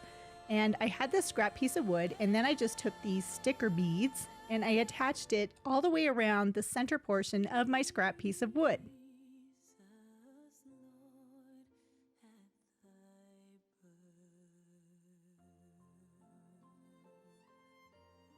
I did this on all 4 sides of the wood. I love making risers like this for just elevating different areas of my decor. They're super easy and very helpful. So then I found these wooden snowmen at the Dollar Tree, and these are going to be the feet for my riser. So I just used some Dollar Tree wood glue and I attached the snowmen to the bottom of the scrap wood.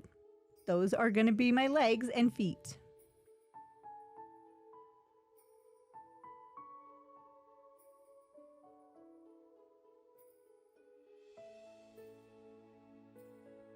And once that was dry, the last thing to do was give this a nice coat of paint, and I am using some black chalk paint. And this did take 2 coats of the chalk paint.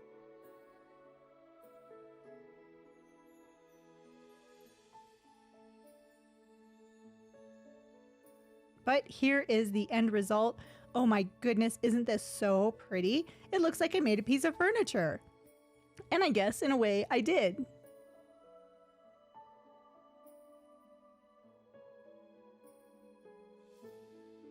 Okay, so this project is going to be using poinsettia plants that you can get at the Dollar Tree. I happen to have these. I've had them for years and they are looking a little worse for wear. So what I'm going to do is go ahead and bunch up these poinsettias, and then I'm using electrical tape to hold all of the flowers close together. So it's almost as if I have a bouquet of poinsettias.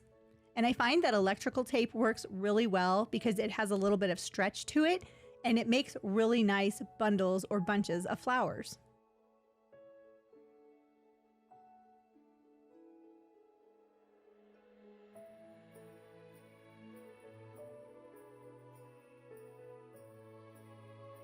Then I found this Dollar Tree container and I just secured some ribbon to the bottom of it.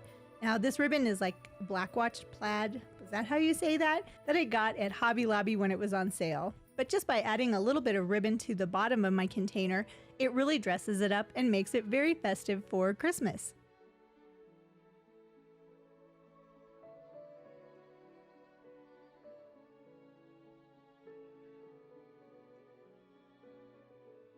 Now I'm also going to take some of that ribbon and I'm going to put that over top of the electrical tape on my poinsettias. This way it'll make it really look like just a bunch of flowers that are sitting in a vase. And I know we're just getting started in this video, but I wanted to say thank you so much for watching. And I would love it if you would consider subscribing to my channel. All you have to do is click that subscribe button, and then if you click that bell notification, you'll get an alert every time I have a new video like this one coming out. So go ahead, click that subscribe button and that bell notification, and I want to tell you thank you in advance. Every child is having so much fun. The snowman is twice the size as me, with a smile as quirky as mine. We're holding hands to keep each other warm while we stand and watch a choir performing all the Christmas songs that we love. Yeah, all the Christmas songs that we love. And in a while we're gonna go inside and drink our chocolate by the fire. 'Cause all I want. All right, so now I have my ribbon all attached to my poinsettias, and I can pretty much just put it in my vase and be done. But I'm not quite ready for that because all of the little gold pieces on some of the poinsettias has come off. And I don't want this to look like it's, an afterthought. So what I did was I got this glue, it's like glitter glue from the Dollar Tree, and I'm gonna be using the gold. And all I'm gonna do is go and take that gold glitter glue and I'm going to put it onto all of the centerpieces of the poinsettias. This will just kind of revive the look and make it look a lot better and newer. And then I didn't have to go out and buy any new artificial plants.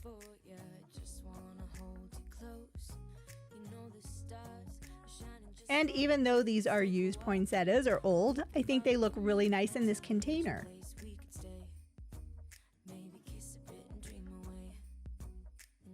That's upcycling at its finest.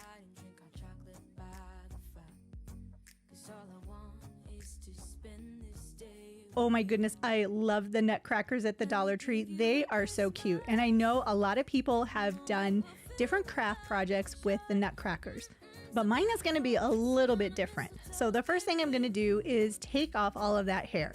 They don't need to have that hair for my project.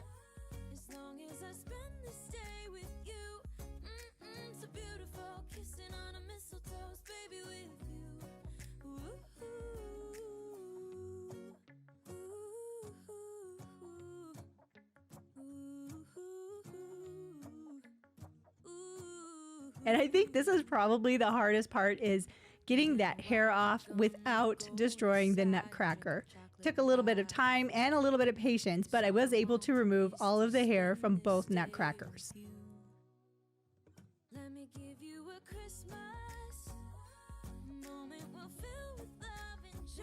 And next I took them out into my garage and I gave them each a coat of primer paint. This is an automotive primer paint that's made by Rust-Oleum, and I found that by painting these plasticky surfaces with the primer paint, it makes it a lot easier to paint.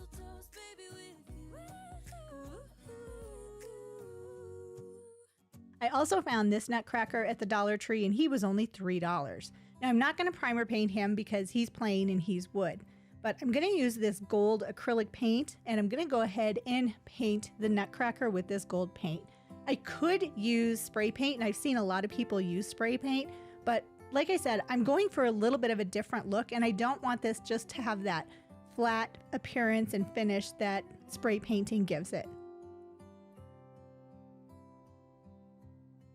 Now, if you are going to do this project, it does take several layers of this gold paint to get the look that I'm going for. And this is the paint that I'm using. I will leave a link in the description box below, but this paint is awesome. It is super bright and it actually has a little bit of a body to it. So the paint will actually hold a little bit of texture. That will make sense in just a little bit, I promise.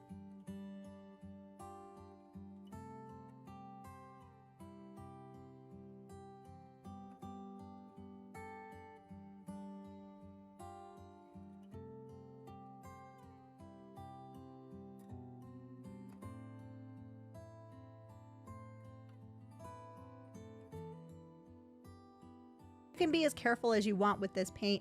I just want to show you how the coats of the paint really do make a difference for the type of painting project that you're doing.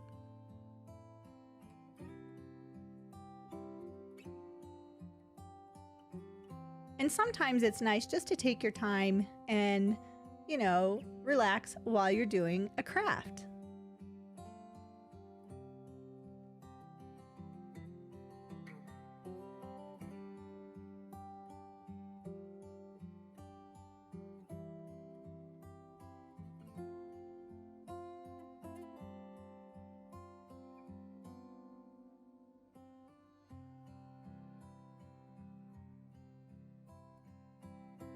Okay, so that shows you how this paint goes on. But now you can see on my little Nutcracker, this is the wooden one. You can see the texture that is actually beginning to show up. And that is the look that I want for these Nutcrackers. I really like that little texture. I don't know how else to describe it or how to say it. But I really like the appearance it gives. And it's a little bit different than anything I've seen other people do with these Nutcrackers.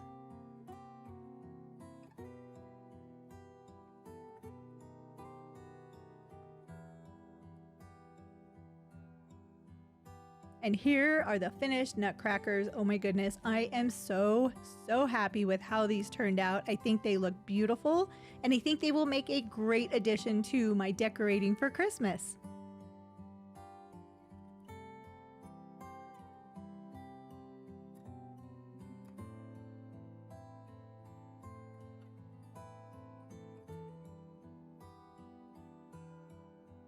Oh, and this is such a fun wreath. So you're gonna need a wreath form and 4 of these like dry duster things. They're in the cleaning section at the Dollar Tree. And what I did was I flipped it over. So this is like the underside, and I'm just putting a lot of hot glue on the back side of this little duster, mop duster cover. I don't know what it is. And then I'm going to attach it to the wreath form. I went ahead and flipped it over, and then I secured the rest of it to the back of the wreath.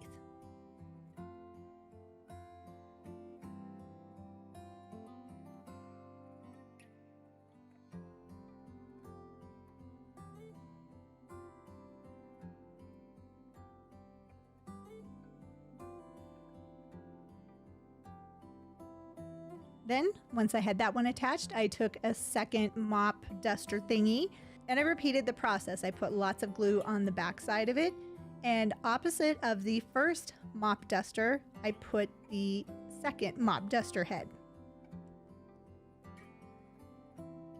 Then I took a third one and repeated the same process.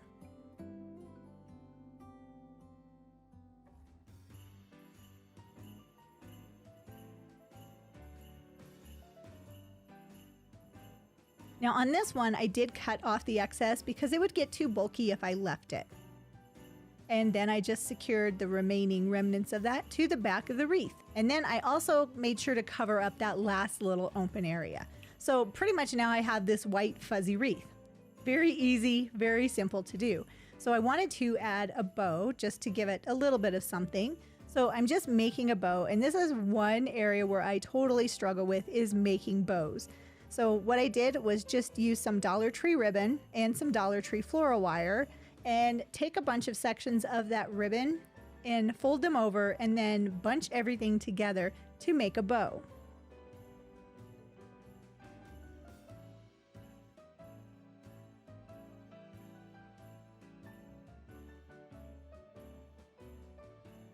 And then I took a second Dollar Tree ribbon and repeated the process. Now I used 3 loops for this one, so it'll actually make like 6 loops all together. And that's gonna go on top of that first bow that I made.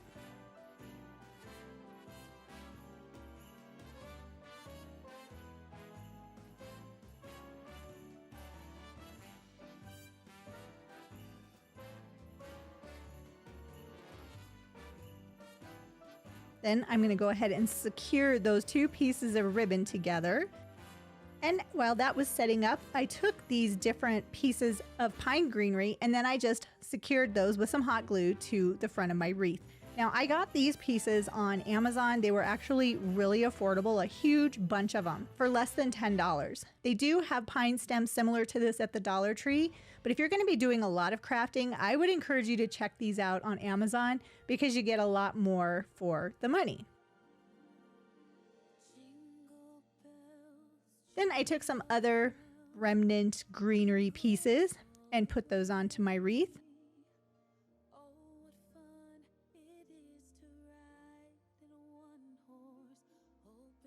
And then added in some little pine cones.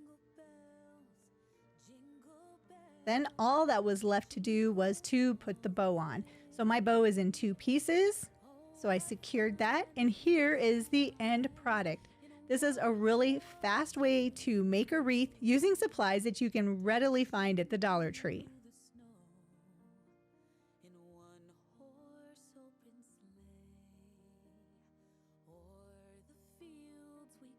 All right, for our next project, we need some Jenga blocks, and we need a lot of them. These are the tumbling tower blocks that you get at the Dollar Tree. I believe there are 72 blocks in one package. And this is one staple that I always try to stock up on and have spares because there's always something that you can make with these tumbling tower blocks. So now what I'm going to do is just glue some of the blocks together. Again, I am using the Dollar Tree wood glue. This stuff is wonderful as well. And I do stock up on this too because I use it so much. I do like the wood glue better than using hot glue because the wood glue actually secures the pieces right next to each other, whereas the hot glue, there seems to be a little bit of a separation. And I want these to be as close together as possible. And you may be wondering, what am I going to do with these? Well, I am going to take some really fun Dollar Tree window clings and we're going to make some little signs for tiered trays. And I find that the tumbling tower blocks work really well for the background to the window clings.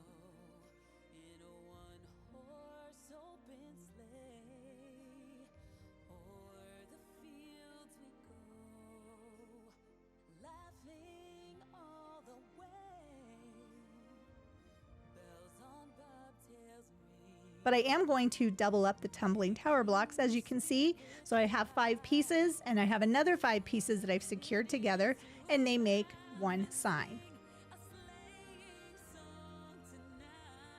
Once that glue has dried, then I went ahead and used some black chalk paint and painted all sides of the tumbling tower blocks. So the top, the bottom, and all 4 sides around the edges. This is a very easy way to make some really fun pieces for your tiered tray, or if you just need like little random sayings.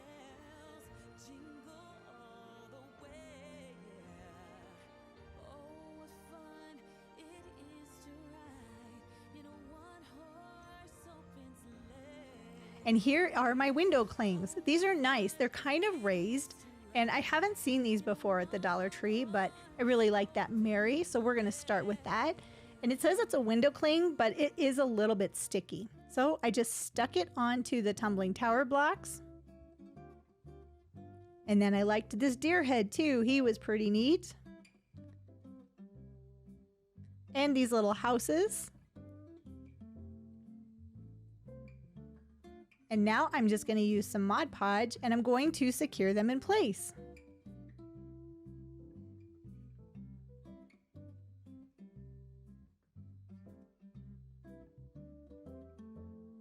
And I know I'm a little bit heavy-handed when it comes to the Mod Podge, but this is the process that works for me. And I also find, since I'm using my left hand, that having a little bit extra on there works really well. I am starting to use my right hand, as you can see, but most of the work that I'm doing for these projects is my left hand still, and I'm not left-handed.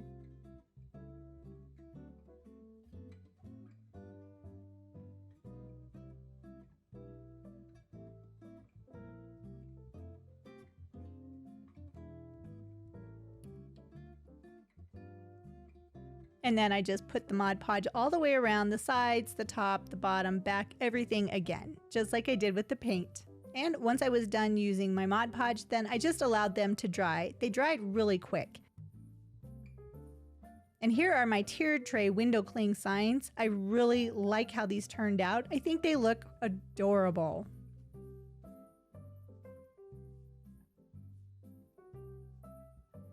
Oh my goodness, aren't these so cute? These are ornaments. They're like dough ornaments, and they are so pretty. But I'm not going to use these as ornaments. Nope. So I'm going to go ahead and remove the little screws that's at the top. That's where that string was coming out of. We don't need that.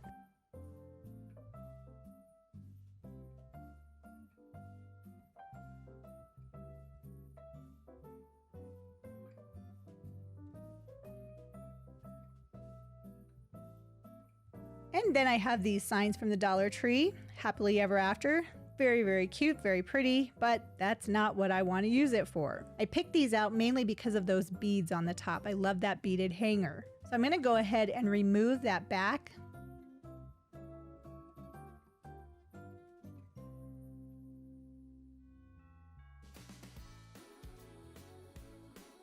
That's what says Happily Ever After. And then I'm going to use some of this scrapbooking paper, and I'm going to find a pattern that I really like and would look nice as the backdrop to my little clay pieces. And this is really cute paper. It's actually the words to 'Twas the Night Before Christmas, and I thought that would be really cute as a background. So I just used some Mod Podge and secured the paper to the sign. And then I wanted to make sure it stuck, so I used my roller, my brayer tool for my Cricut. And then I just cut the paper down so it's a lot smaller and easier to work with.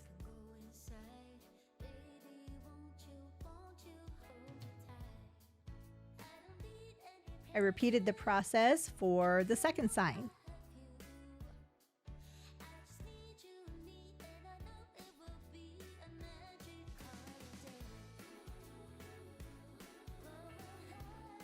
And once they were dry, I went ahead and put them back into their original frames.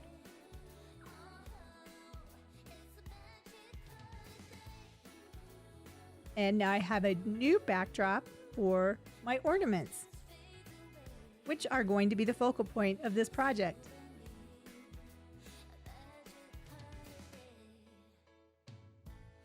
Isn't that cute? So I'm using my favorite glue, and I'm just going to put a little bit on the back of the gnome. You don't need very much of this glue, which is why I like it so much, and it dries clear. It's very, very nice crafting glue.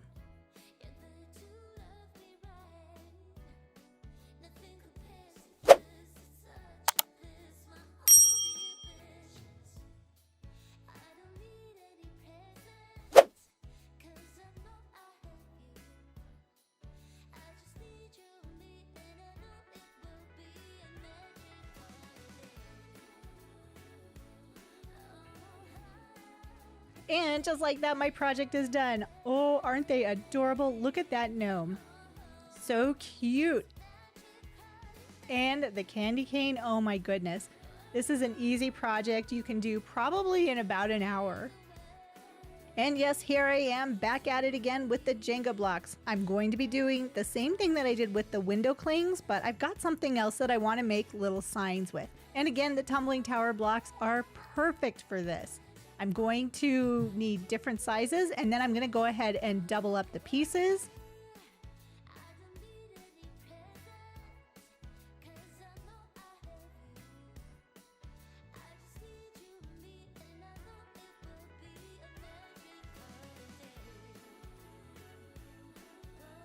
And then I'm going to paint them. But for this, I'm not going to paint them with paint. I'm going to paint them with folk art wax. And this is the dark wax. So I'm going to paint all sides. So all 4 sides, as well as the front and the back.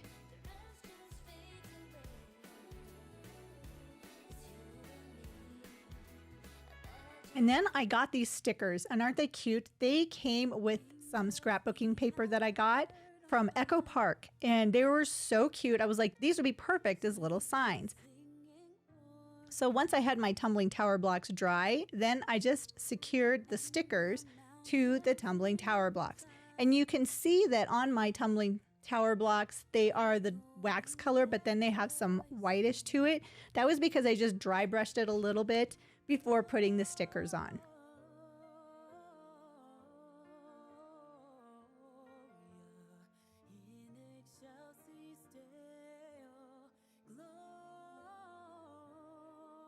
And then using some Mod Podge, I secured the stickers to the tumbling tower blocks. Now these stickers, even though they're stickers, they are on like a cardstock. So they're very thick stickers, which makes them perfect for a project like this.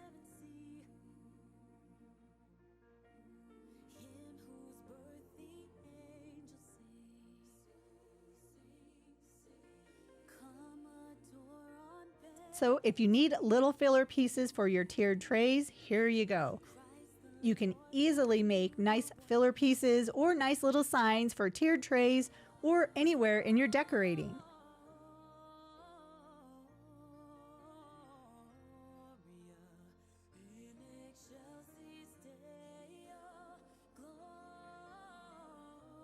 Now, have you seen these this year in your Dollar Tree? I love these ornaments, and I love them because of that metal piece on the top. Now, I had stocked up on these last year, and I have not seen them yet this year in my Dollar Tree. Leave me a comment down below and let me know if they have them in your Dollar Tree this year.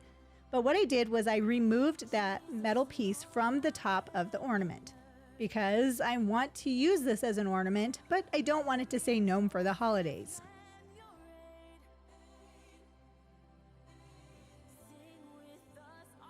Then I took some black chalk paint and painted the entire ornament.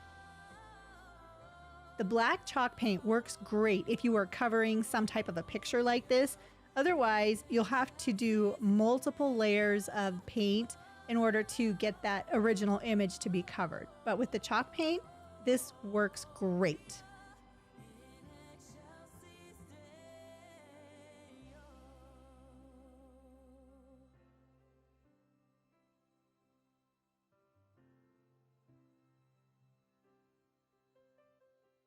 See, you can still see that gnome a little bit under there. So now this is the fun part. I am using some true red paint, and I'm just going to pour that right down the center of the ornament.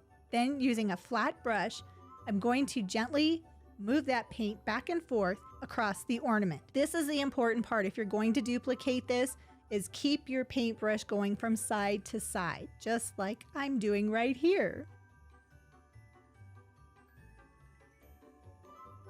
I don't want everything to be blended in. See how cool that looks? And once my red paint had fully dried, I did go ahead and give the entire surface a coat of Mod Podge.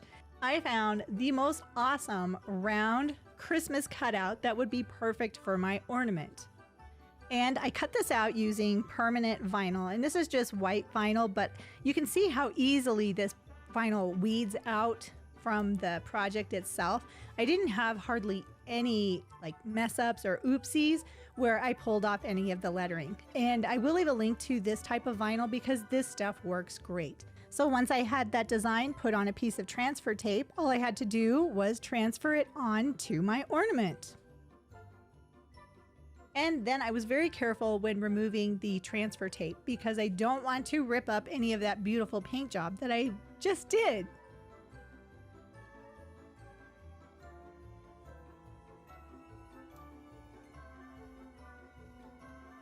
I really like the definition between the red and the black on the background, and then the crisp white of the vinyl really makes this project, this is probably one of my favorites.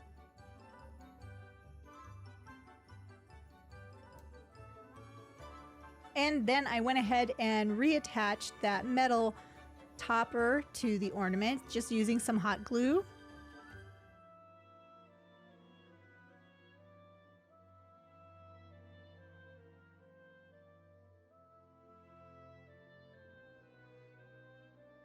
And there's my new ornament.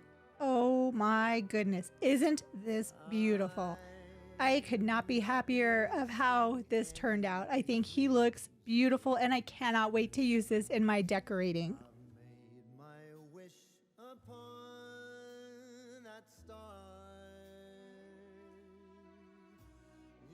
Oh my goodness, I love this jar. It's just a mason jar and it has like a handle attached. I got this at the Dollar Tree during the summer and it is so cute. And then using some ribbon that I got from Hobby Lobby, I'm gonna go ahead and attach this to like the top portion of the jar.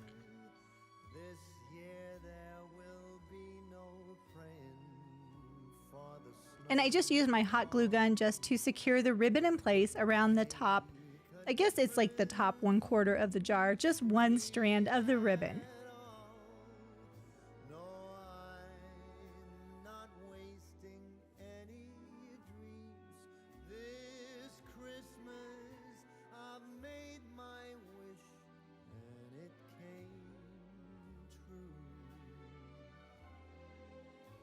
And when I got to the end section, then I just put a little drop of glue and brought the ribbon over so that it met up with the beginning of it.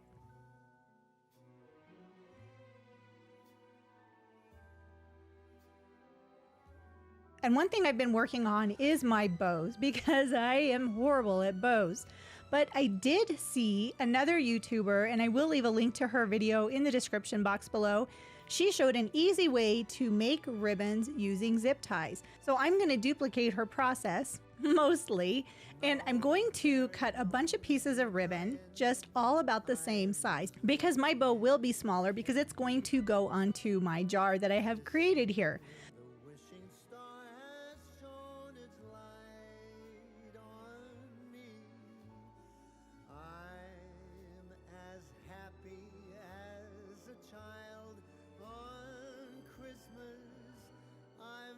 So I'm just taking the ribbon pieces and I'm folding them over and they're meeting in the middle. I'm going to continue this process with all 3 pieces of the original ribbon that's matching the ribbon on my jar.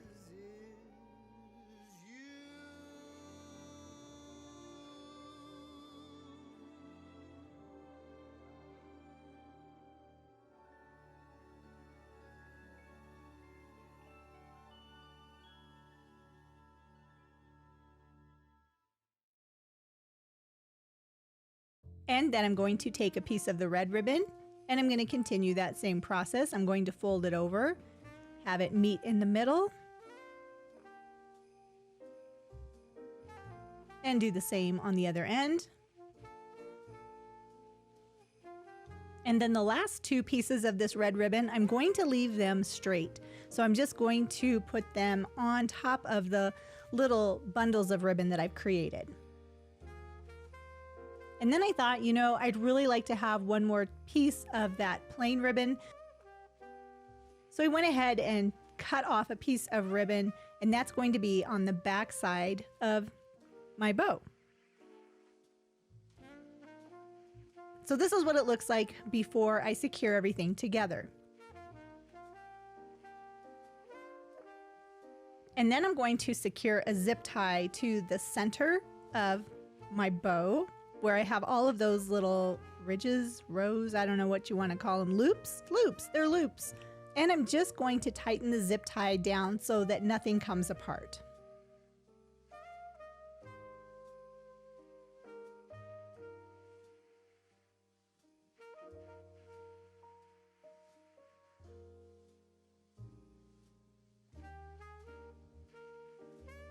And there you go. Look at how easy that was.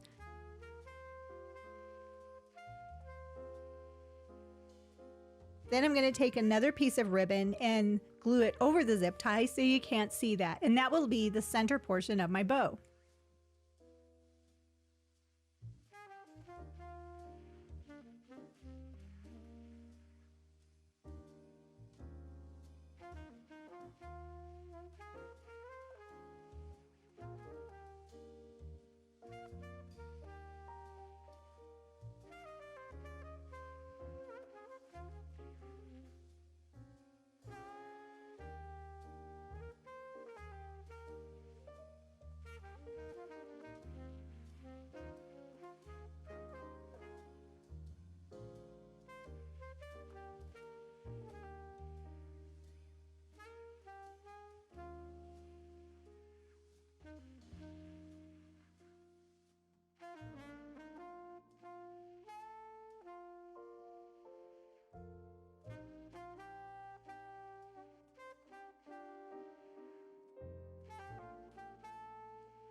Then I'm going to take the tails and I'm going to cut some of them a little bit shorter. I do want them to be equal in size.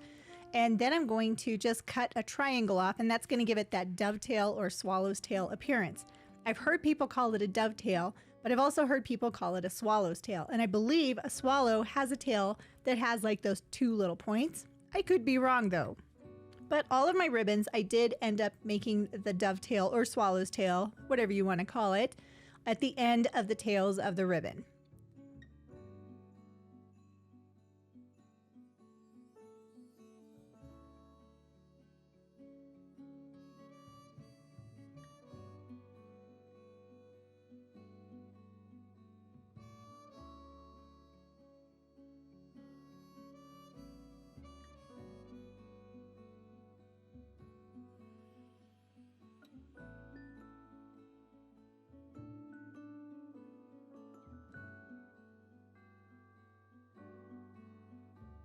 And once I was finished with that, I just put a little hot glue onto the back of the center of the ribbon, the bow, and then I secured it to my jar.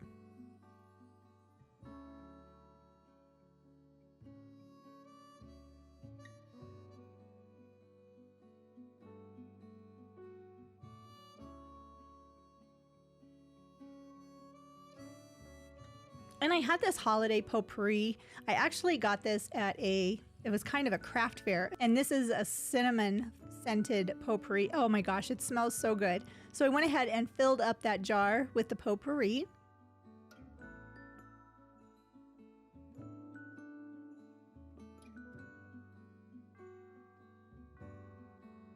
Oh my gosh, these jar lids, the Dollar Tree has these from time to time. They have different styles, as you can see.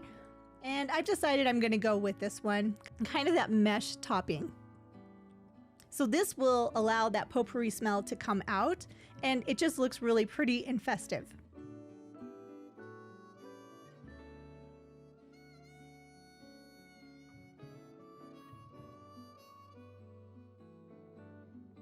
Isn't that so pretty? And then I did go ahead and put a little bit of fake greenery and a pine cone on it just to complete the look.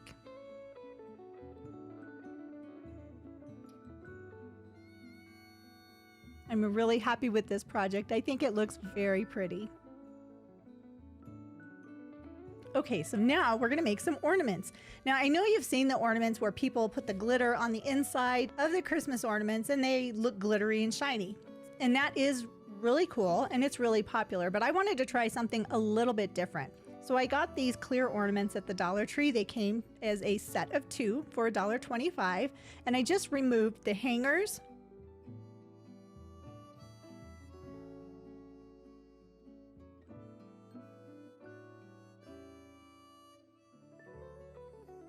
And thought about what I could use. I did have this floor gloss. This is Pledge.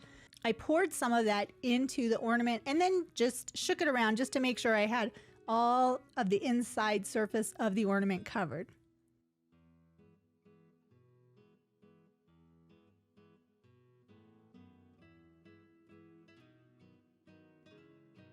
And when I was done with that, then I just poured the remnants into the next ornament I was going to be working on.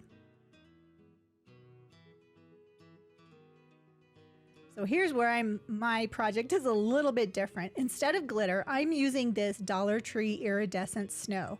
I love this snow. It's so pretty. It's also very messy, but if you put it on the inside of the ornament, then it's not going to make a mess, unless you take into account when you actually make the ornament.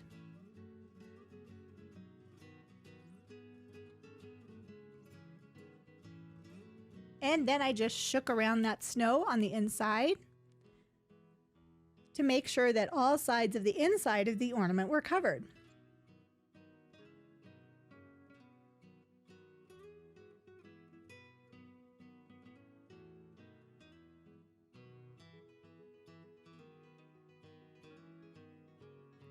And then I just repeated the process on the remaining 3 ornaments that I had. Yeah, I made kind of a mess with this stuff, but I think it was worth it in the end.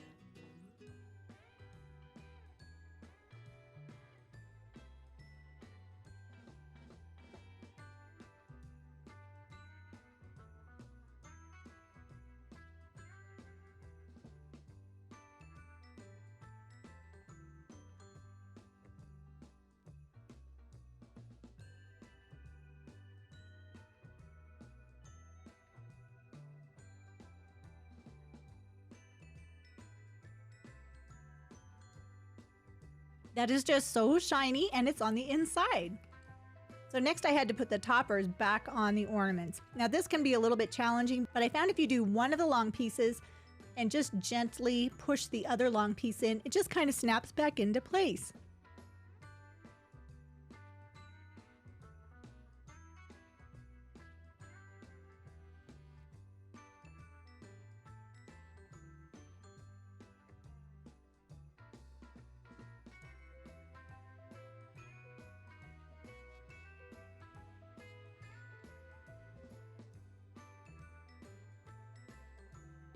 And then I wanted to attach a hanger. So let me show you an easy way to make a hanger out of ribbon.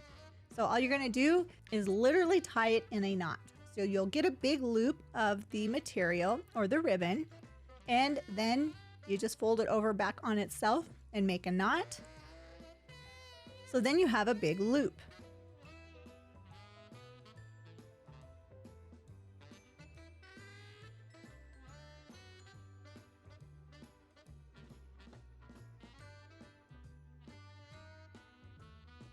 Then you just cut off your loop at the end of your knot.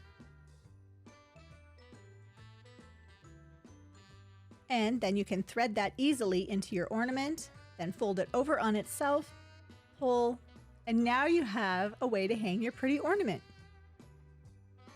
And here are my ornaments all ready to be hung. Look at how pretty that iridescent snow is on the inside. I didn't think they were going to turn out this good, but I am so excited with how they look. I think they look beautiful.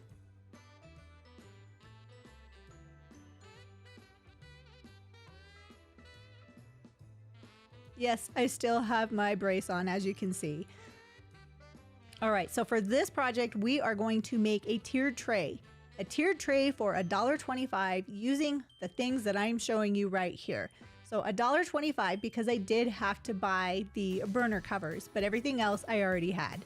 This is actually the center from a roll of Cricut vinyl. And I had my husband cut it for me on our saw. Then I took the burner covers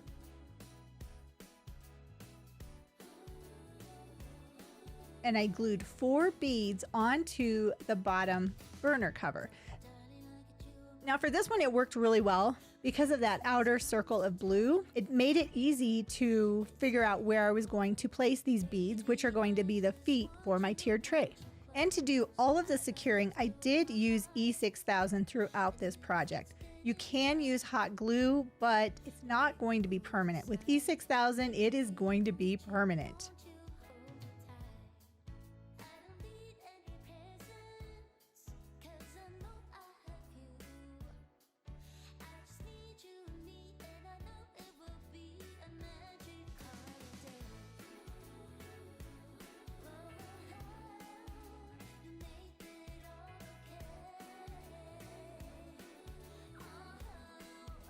So once I had the feet on the bottom of the tray, I flipped the tray over and then I determined where the center of the tray was. And that is where I secured the paper towel roll, that's what it looks like, to the center of the bottom tray.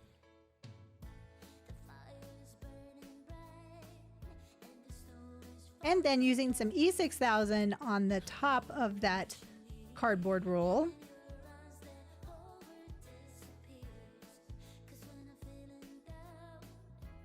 then figuring out where the center of that smaller cover was, I secured that to the cardboard too.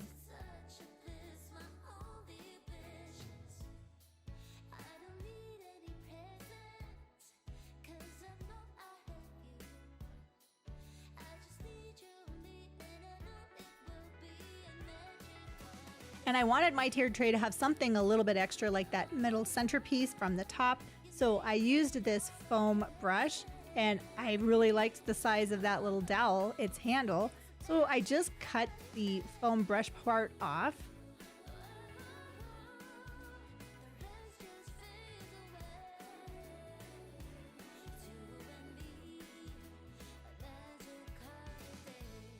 And that left me this little piece of wood, which is perfect for the center of my top tier. So it didn't come out exactly perfect, so I did use a little bit of sandpaper just to make sure it was nice and flat. And then using some E6000, I tried to secure a bead to the top of that dowel. But E6000 does not set up instantly. If you've worked with it before, you know this.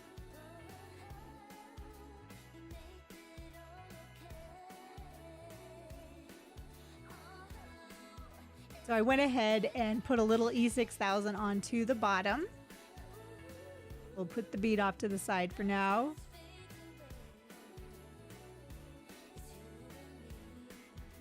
And I'm going to go ahead and put that dowel right into the center of the top tray.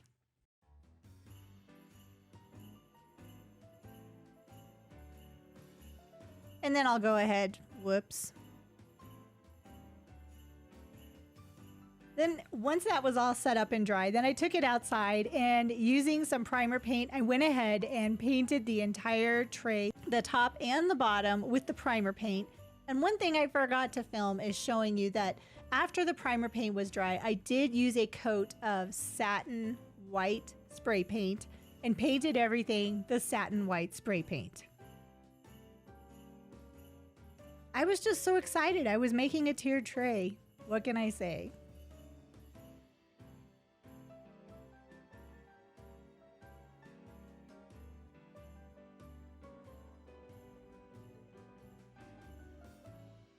So this is a really affordable option. If you don't have a tiered tray and you want one, you can just make one for relatively nothing.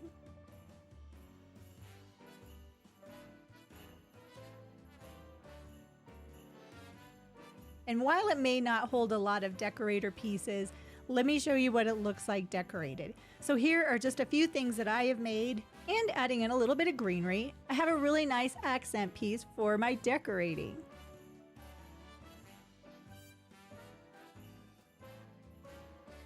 And honestly, it really is a cute tiered tray.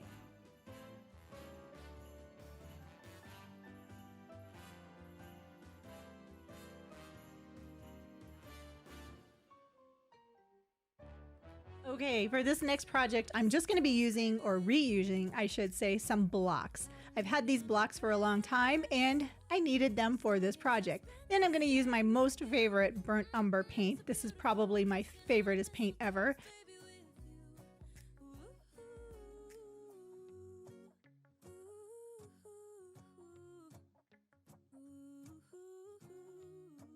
And I'm going to go ahead and paint these blocks solid burnt umber.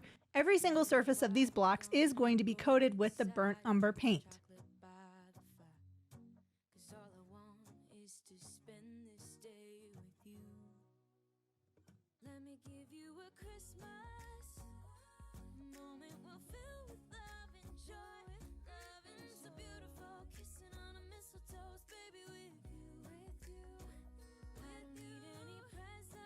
And once my blocks were dry, then I just took a little bit of black chalk paint and white chalk paint.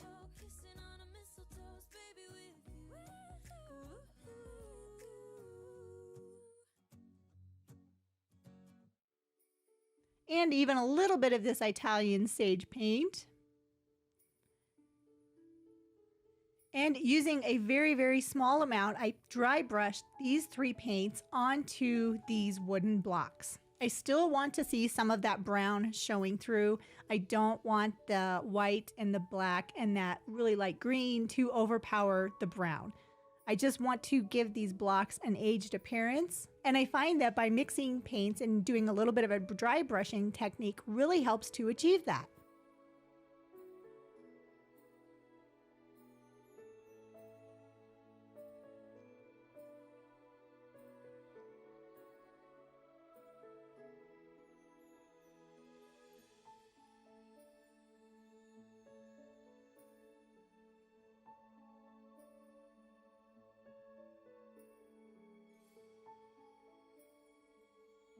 And once my blocks were dry, then I used some Dollar Tree wood glue and I secured them all together. Now I think you can see those end blocks are a little bit shorter, but that's okay. I kind of wanted them to be a little bit different. The three center blocks, those are all the same height, and I believe they are about 2.5 inches tall.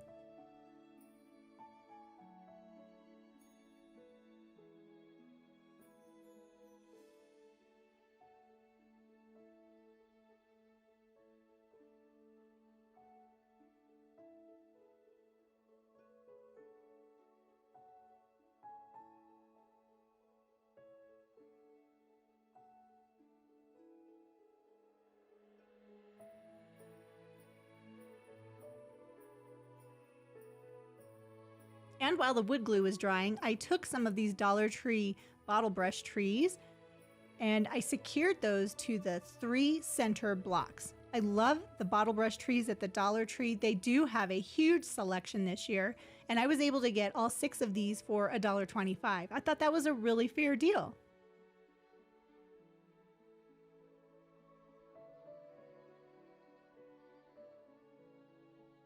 So I took the largest bottle brush tree and I put that one on the center. Then I had 2 that were the same size and I put one on either side of the big tree.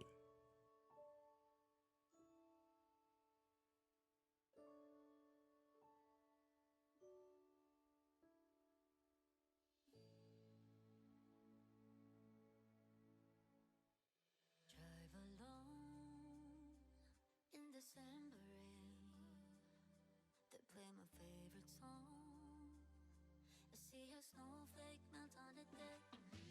I'm awful cold and longing for the holiday. And then I found these 2 really cute little wooden pieces from the Dollar Tree. I got these last year and I just secured those to either end of the blocks. One was a present and the other one is a set of candy canes. But together we're alright, you know. We're ready for Christmas.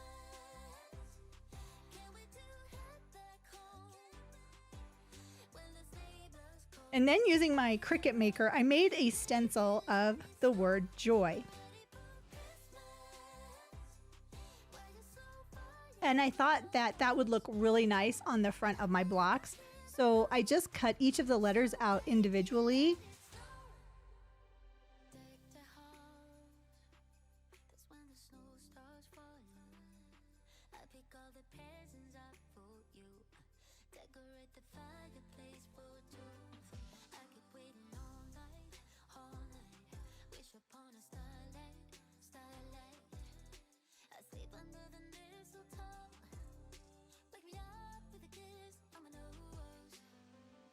And then I secured the stencil onto each of the blocks. So I have J, O, and Y. I'm starting with Y. And why am I starting with Y? Haha.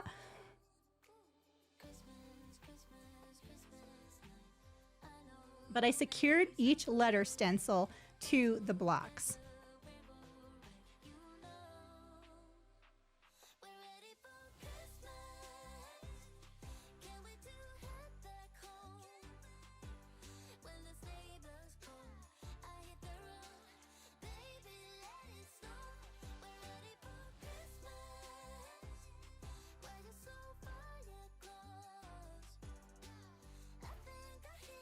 And then using white chalk paint, I just stenciled the letters. I used a foam brush as well. I've had really good results with chalk paint versus plain acrylic paint for stenciling because the chalk paint seems to have a little bit more body to it. So it's a lot less likely that you're going to end up with runs underneath your stencil if you're doing a project like this.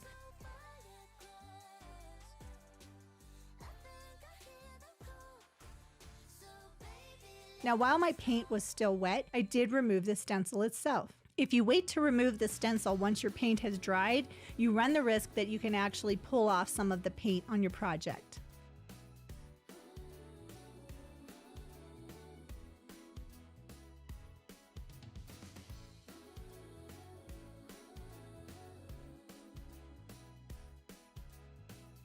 And since I got a little bit of white paint on the top of my Y, I repeated that process on the J block and the O block as well, and then just made the Y look like I meant to do that. So I guess that was a happy accident because I really like how that turned out. I really like this little decoration, super cute and super easy to make.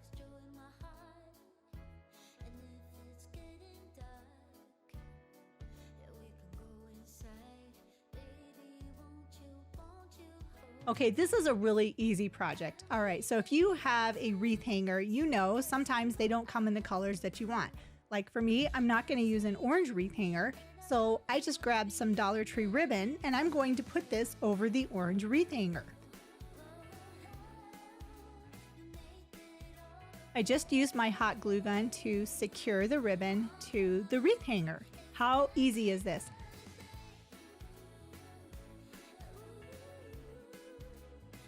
And while I was working the ribbon up the wreath holder itself, I didn't pull it tight. I wanted to have a little bit of imperfection because it almost gives it kind of a ruffled appearance.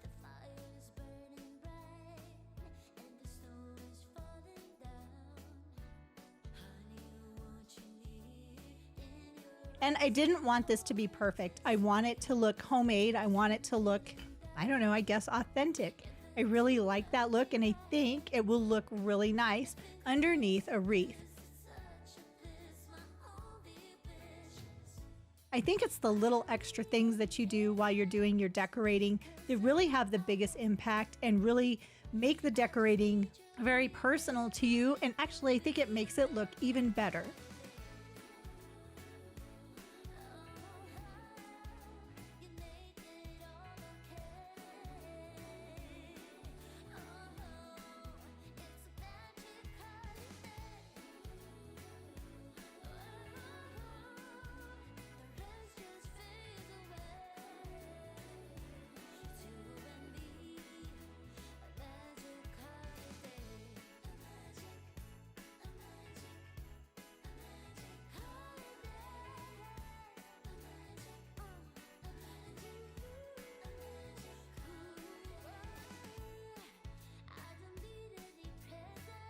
And once I reached the end of the wreath hanger, I just secured the ribbon with the hot glue and then removed the excess. And look at that. It's so easy, but it's so cute.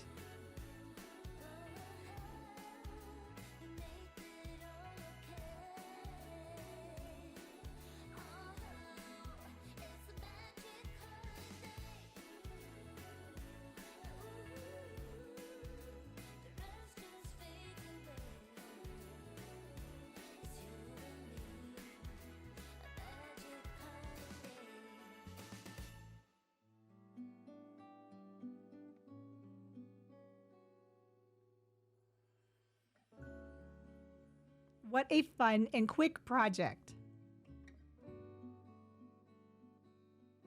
Okay, for my next project, I had this adorable little, I guess it's art from the Dollar Tree.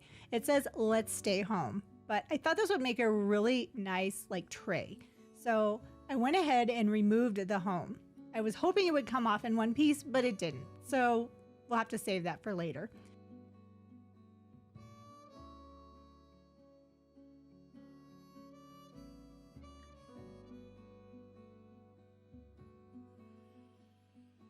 And then using these stickers, the Dollar Tree has awesome stickers like this. I'm doing the same thing that I did in the beginning for one of our first projects with that riser. I'm going to have those stickers go all the way around the outside of the frame. So both of the long sides as well as the two short sides.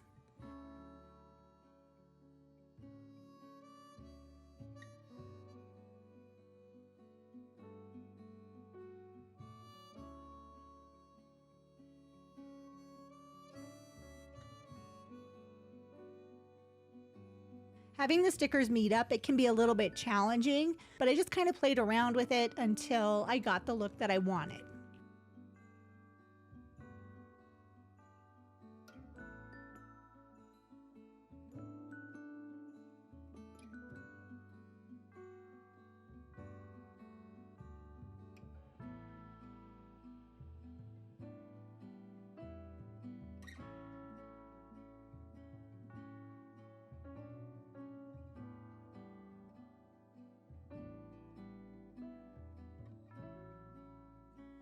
And with the stickers, you really don't even have to use glue. They have enough stick to them that they're going to stay in place before you paint.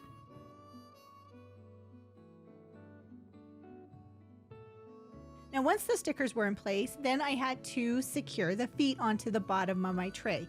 And I'm going to use like where the artwork is, that is going to be the bottom. So I'm going to use my Dollar Tree wood glue, and I'm going to use these little tiny little cups. They're like, I guess they're candle cups, and I'm going to use these as feet for the bottom of my tray.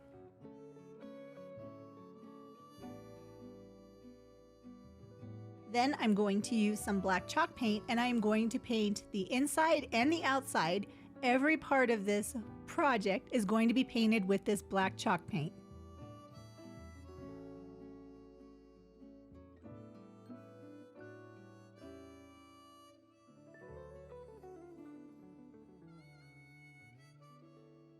So I've taken a relatively cheap looking piece of art and I've turned it into something I think that looks very nice, and it looks pretty high end. The length of this little tray is perfect. Like if you wanted to use it on a makeup tray or something, or put some pretty perfumes on, I think it would be outstanding, and I think it would be beautiful. And at this time of year, it would probably make a really nice gift too. Or you can do what I did and just put a couple of your favorite ornaments onto the tray. All right, I've got some more of these Gnome for the Holiday ornaments. So I'm going to do a decoration I have wanted to do for quite some time. So I'm going to start by removing that metal clip or that metal top of the ornament of each of these. And then using my favorite paper again, Christmas paper, I'm going to find 3 pieces of paper that I can use to cover these ornaments.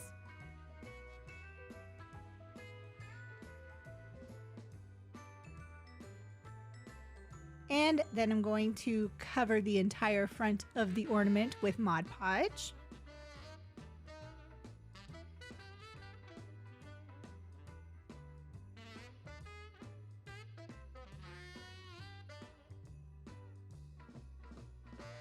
And then secure the paper in place.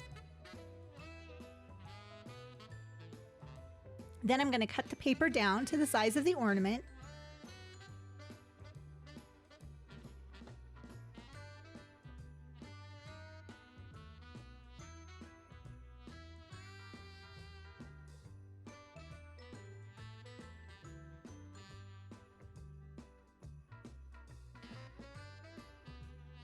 And using my brayer tool, I'm going to go ahead and make sure that it's really secure.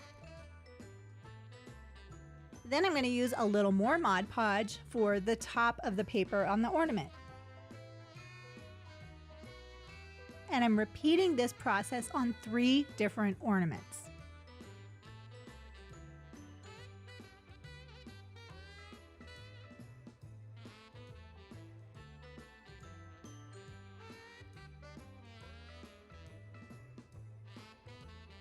Then I'm going to go ahead and secure the ornament topper back in place.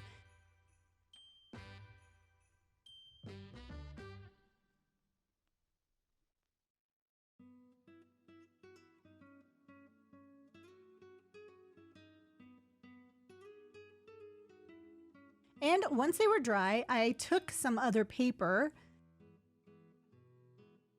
and cut out the word joy. That seems to be the theme for this video. I'm doing lots of things that bring me joy.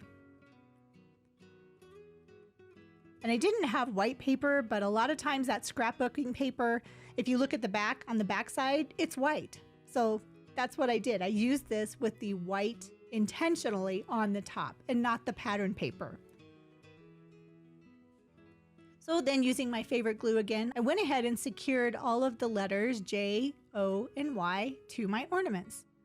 1 letter on each ornament.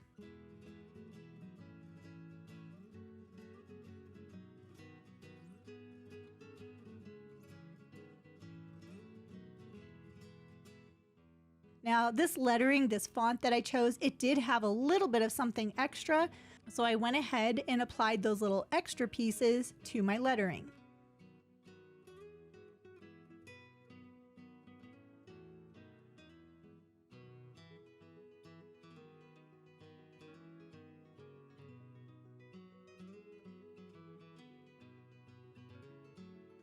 Then using my hot glue on the J and the Y, I put lots of hot glue on that outer edge.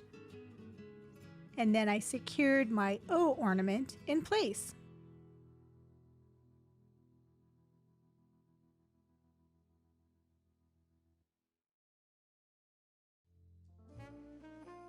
And then I just used some different faux greenery for the center ornament. I really like these evergreen pieces. They're nice and big and they flow onto the J and the Y.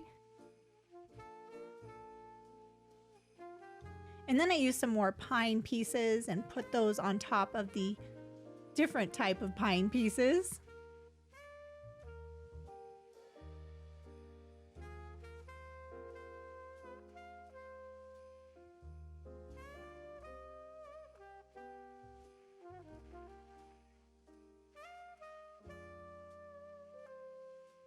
And then I had these red berries and I thought they would look really nice. So I added that in too. I added a few extra little pine pieces.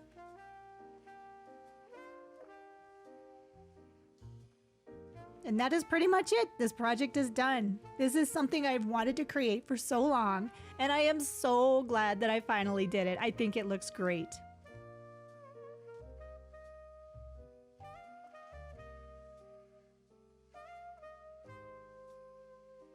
Okay, we're gonna do another hot cocoa cup. For my hot cocoa cup, I am using brown oxide paint. To me, this just looks like hot cocoa in a cup. So I put a little bit of brown oxide paint into a cup and added some water. And then I'm pouring it into a Dollar Tree mug. I thought it was a little runny, so I did add a little bit more of that brown oxide paint. And just using a paintbrush, I just mixed it into the mug itself. Now the water is the key here because the water is going to make this paint a little runny, and I can just tip the mug around and run my hot cocoa up the mug.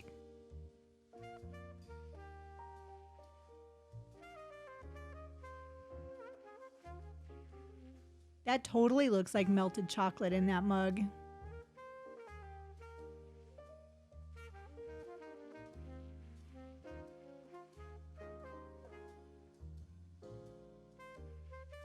So now I have a cup of hot cocoa. And I'm going to use this large Dollar Tree ornament, and I'm going to put that into the center of my mug. And that's going to take up all of that void space so I don't have to use so much spackling. See? And for my spackling, I ran out of my favorite, so I'm using this spackling. And no, it is not pink, but when you spackle, it's pink, and as it dries, it turns white. That way you can see it when you're using it for what it's intended for, on walls and stuff. But for art projects, I think it works just as well. And it does turn white, and who knows, you could have some pink frosting. That might look kind of pretty too. So I'm just going to go ahead and cover the entire ornament with my pink spackle, which will be white spackle. And I don't remember which size tip I used, but I think I would use a little bit bigger tip because this was pretty challenging to work through my frosting tip.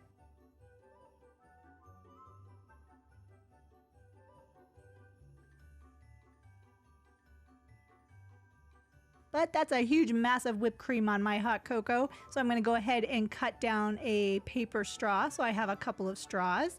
I'm going to put those into place into my whipped cream.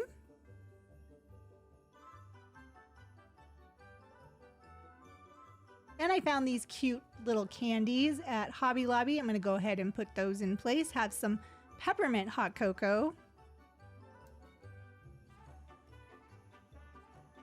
And then, of course, the sprinkles.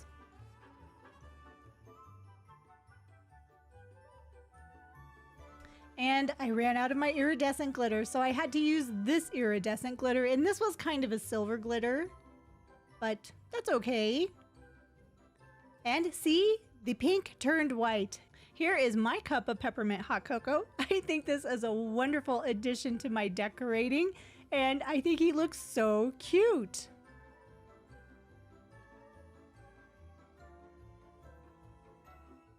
Okay, to get started, I'm going to be using some resin. Now, I got this set of resin on Amazon. I think it was around $15, and it has two parts. So you mix equal parts of A and B. So this is the part A, and then part B. And I'm just using some little paper cups, like bathroom cups that I got from the Dollar Tree. And then I'm going to pour and stir while I'm mixing the two parts together.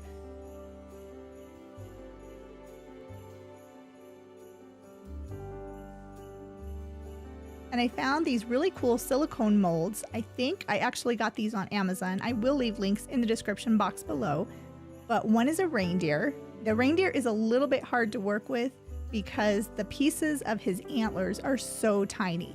But that's all right. If you're using resin like this, it's very forgiving and it's very moldable. So even though I'm going to end up with a lot of that resin that's hanging outside of the mold, it will be actually very easy to trim the oversized pieces away. Now this is the easy one. This is a Santa face mold, and he is so adorable, but it's also really easy to pour all of the resin into the mold and not really have a lot of overfilling it.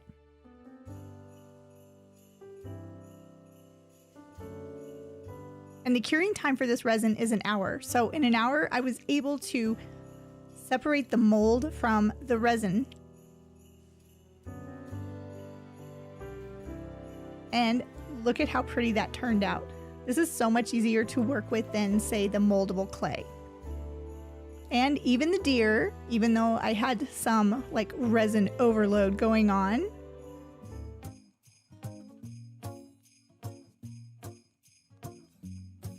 It actually turned out cute and just a little bit of excess to clean up. Once I had the resin pieces ready to go, I just used some white chalk paint, and I believe this is Heirloom Traditions white chalk paint, and I painted each of the resin pieces solid white.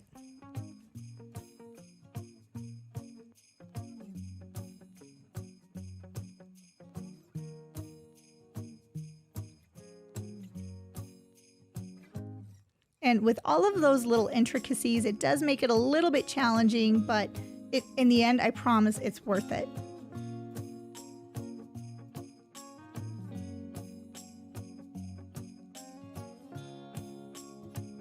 So first I did the Santa, then I did the reindeer, and I let them completely dry, and then I started a second coat. Now you can see the glitter that's in the container that's up in the corner. Yes, I'm going to be using some iridescent glitter on top of my resin pieces.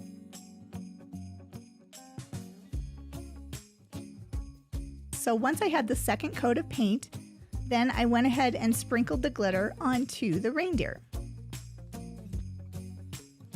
You could skip this step if you want, but I just really like how it has a little bit of shine. And then I repeated the process for the Santa. Glitter and Christmas just seem to go together.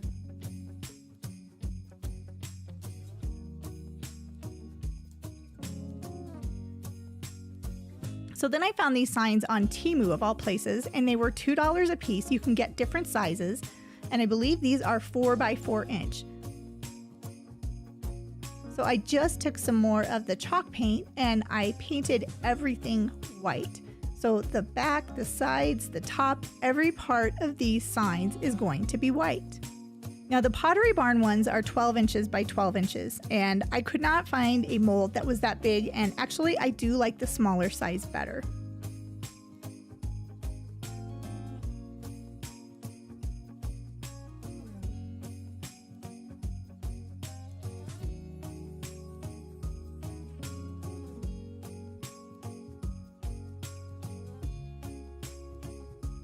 So now I have my resin pieces, my Santa, all ready to go.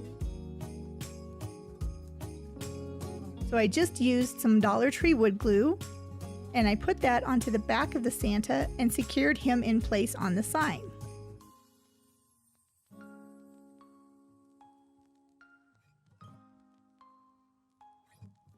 That's adorable. And I repeated the process with the reindeer. And there you have it, some very cute Pottery Barn inspired Christmas decor. I think they turned out great, and I am so grateful to you for taking time out of your day to watch this video. Okay, to get started, I'm using some foam board from the Dollar Tree. Now you can use different wreath forms and stuff like that to make wreaths like this, but if you have a large solid piece of either cardboard or foam board, it will work just as well. And actually for this project, it's really easy to do. So the first thing I did was come up with my pattern, and basically I was thinking of like a candy cane shape, and then I just did the horse neck and the head, and that was pretty much it. And just by adding little dots onto the foam board, it was easy for me to actually see the pattern kind of take shape. This really isn't that difficult if you take your time.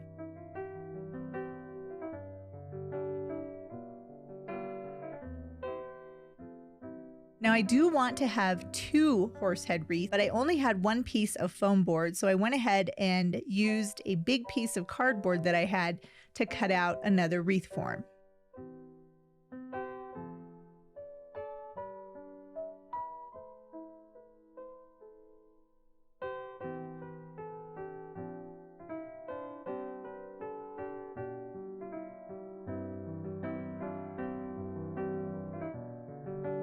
And then I brought them up into my craft room, and I'm going to be doing 1 wreath at a time. Now I found these awesome boxwood squares on Amazon. I will leave a link in the description box below. These squares make this project so easy.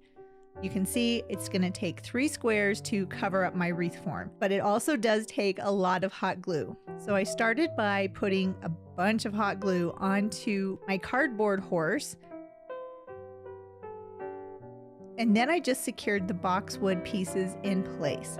Now, this is a really affordable option if you want to have a wreath like this. I think I got 10 or 12 of these squares. They're 12 by 12 squares for less than $20. So I just put those boxwood squares on top of the cardboard wreath form that I had made.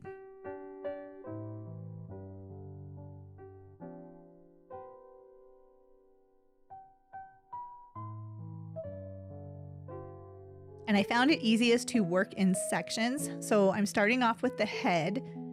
And once I have them securely in place, I flipped over my wreath form and I just cut the back off of the boxwood square.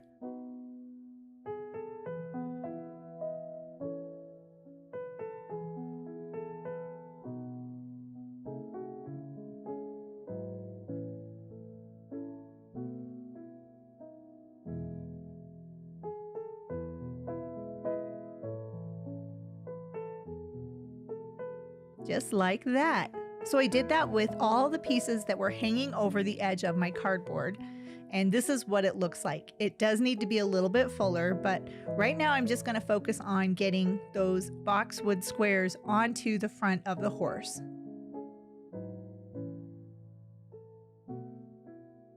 And I found that by pushing up that square, once I had it in place, it kind of spread out the glue a little bit more.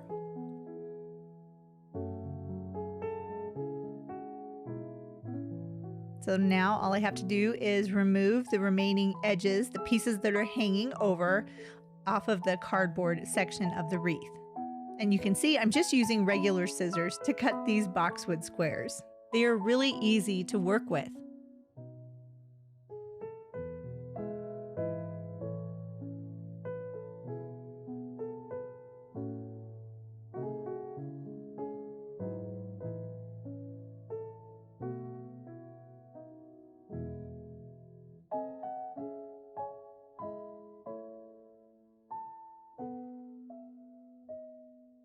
And once I had that all done, then I used the excess pieces from the boxwood squares that I had cut out, and I just filled in any blank areas of the horse head with those little tiny pieces.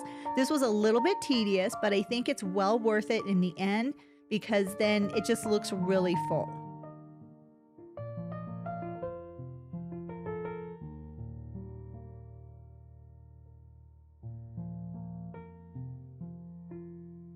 Looks pretty cool. Looks like we have a horse head already.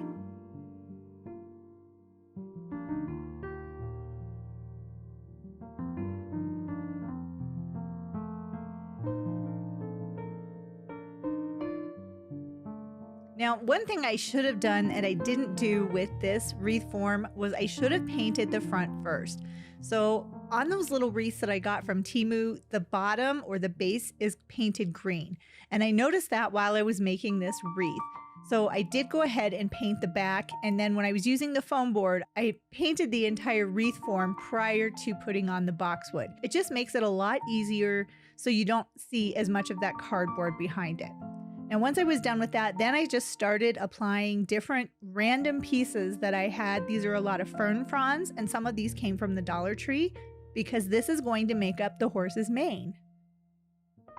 So I just applied them to where a horse's mane would be and also the forelock, like his bangs that hang down. And I just used little tiny pieces of remnants of other projects. So like these little grass pieces, I just grabbed a bunch of them and glued them together and then just pushed them into the horse's mane.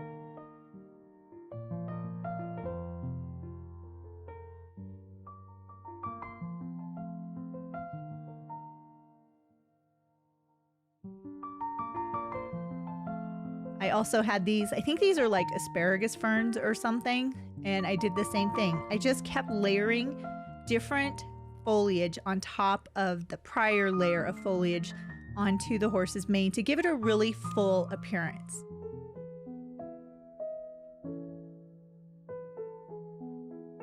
And then I took some pine pieces or branches and I put those in as well. Those work really nice and give it a little different color along with all of the other pieces of foliage that I used for the horse's mane.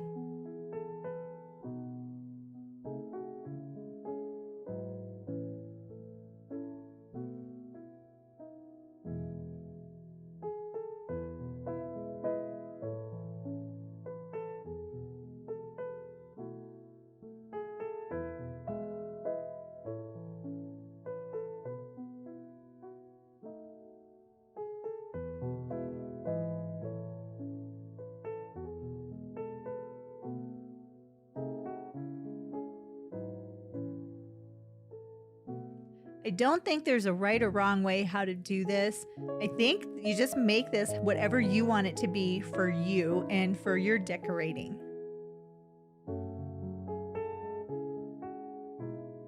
But I've seen these horse head wreaths on Etsy and they're like $220. So this is a lot more affordable than $220. And I actually made 2 wreaths.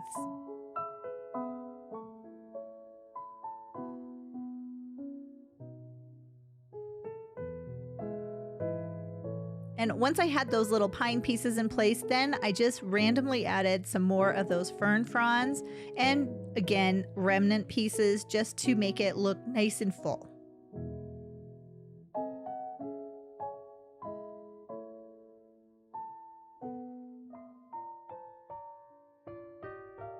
Now, once the horse part was done and the mane was done, then I did want to add a halter, and I had this red ribbon that I had gotten from Hobby Lobby, so I just secured some red ribbon to the front of the horse. So I'm going to start with the nose band.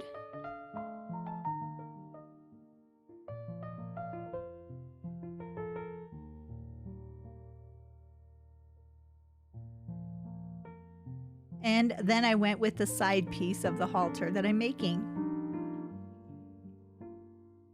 Now, if you wanted to, you could add a brow band or the throat latch, but for my horse, I wanted it to be simple, so just the side cheek piece and the nose band, and I was happy with that.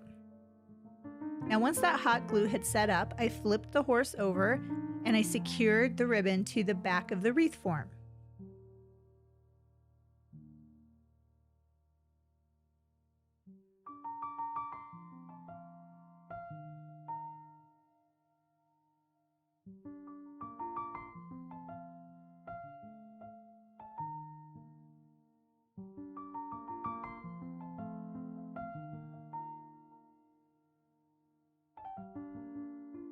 I repeated the process with the cheek piece or the side piece of the halter too.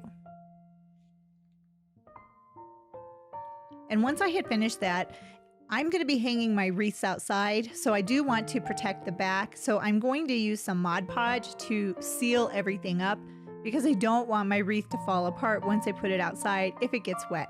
It will have the protection of the overhang of my garage, so it's probably not going to get really wet, but I didn't want to take any chances, so a big coat of Mod Podge went on the horse. And once that was dry, I flipped the horse over and I attached a button to the halter. And here is my awesome little wreaths. Oh my goodness, look how pretty these are. I think they turned out fabulous. I'm so happy with the results, and these are way better than the wreaths that I found on Temu, and they cost just a little bit more to make.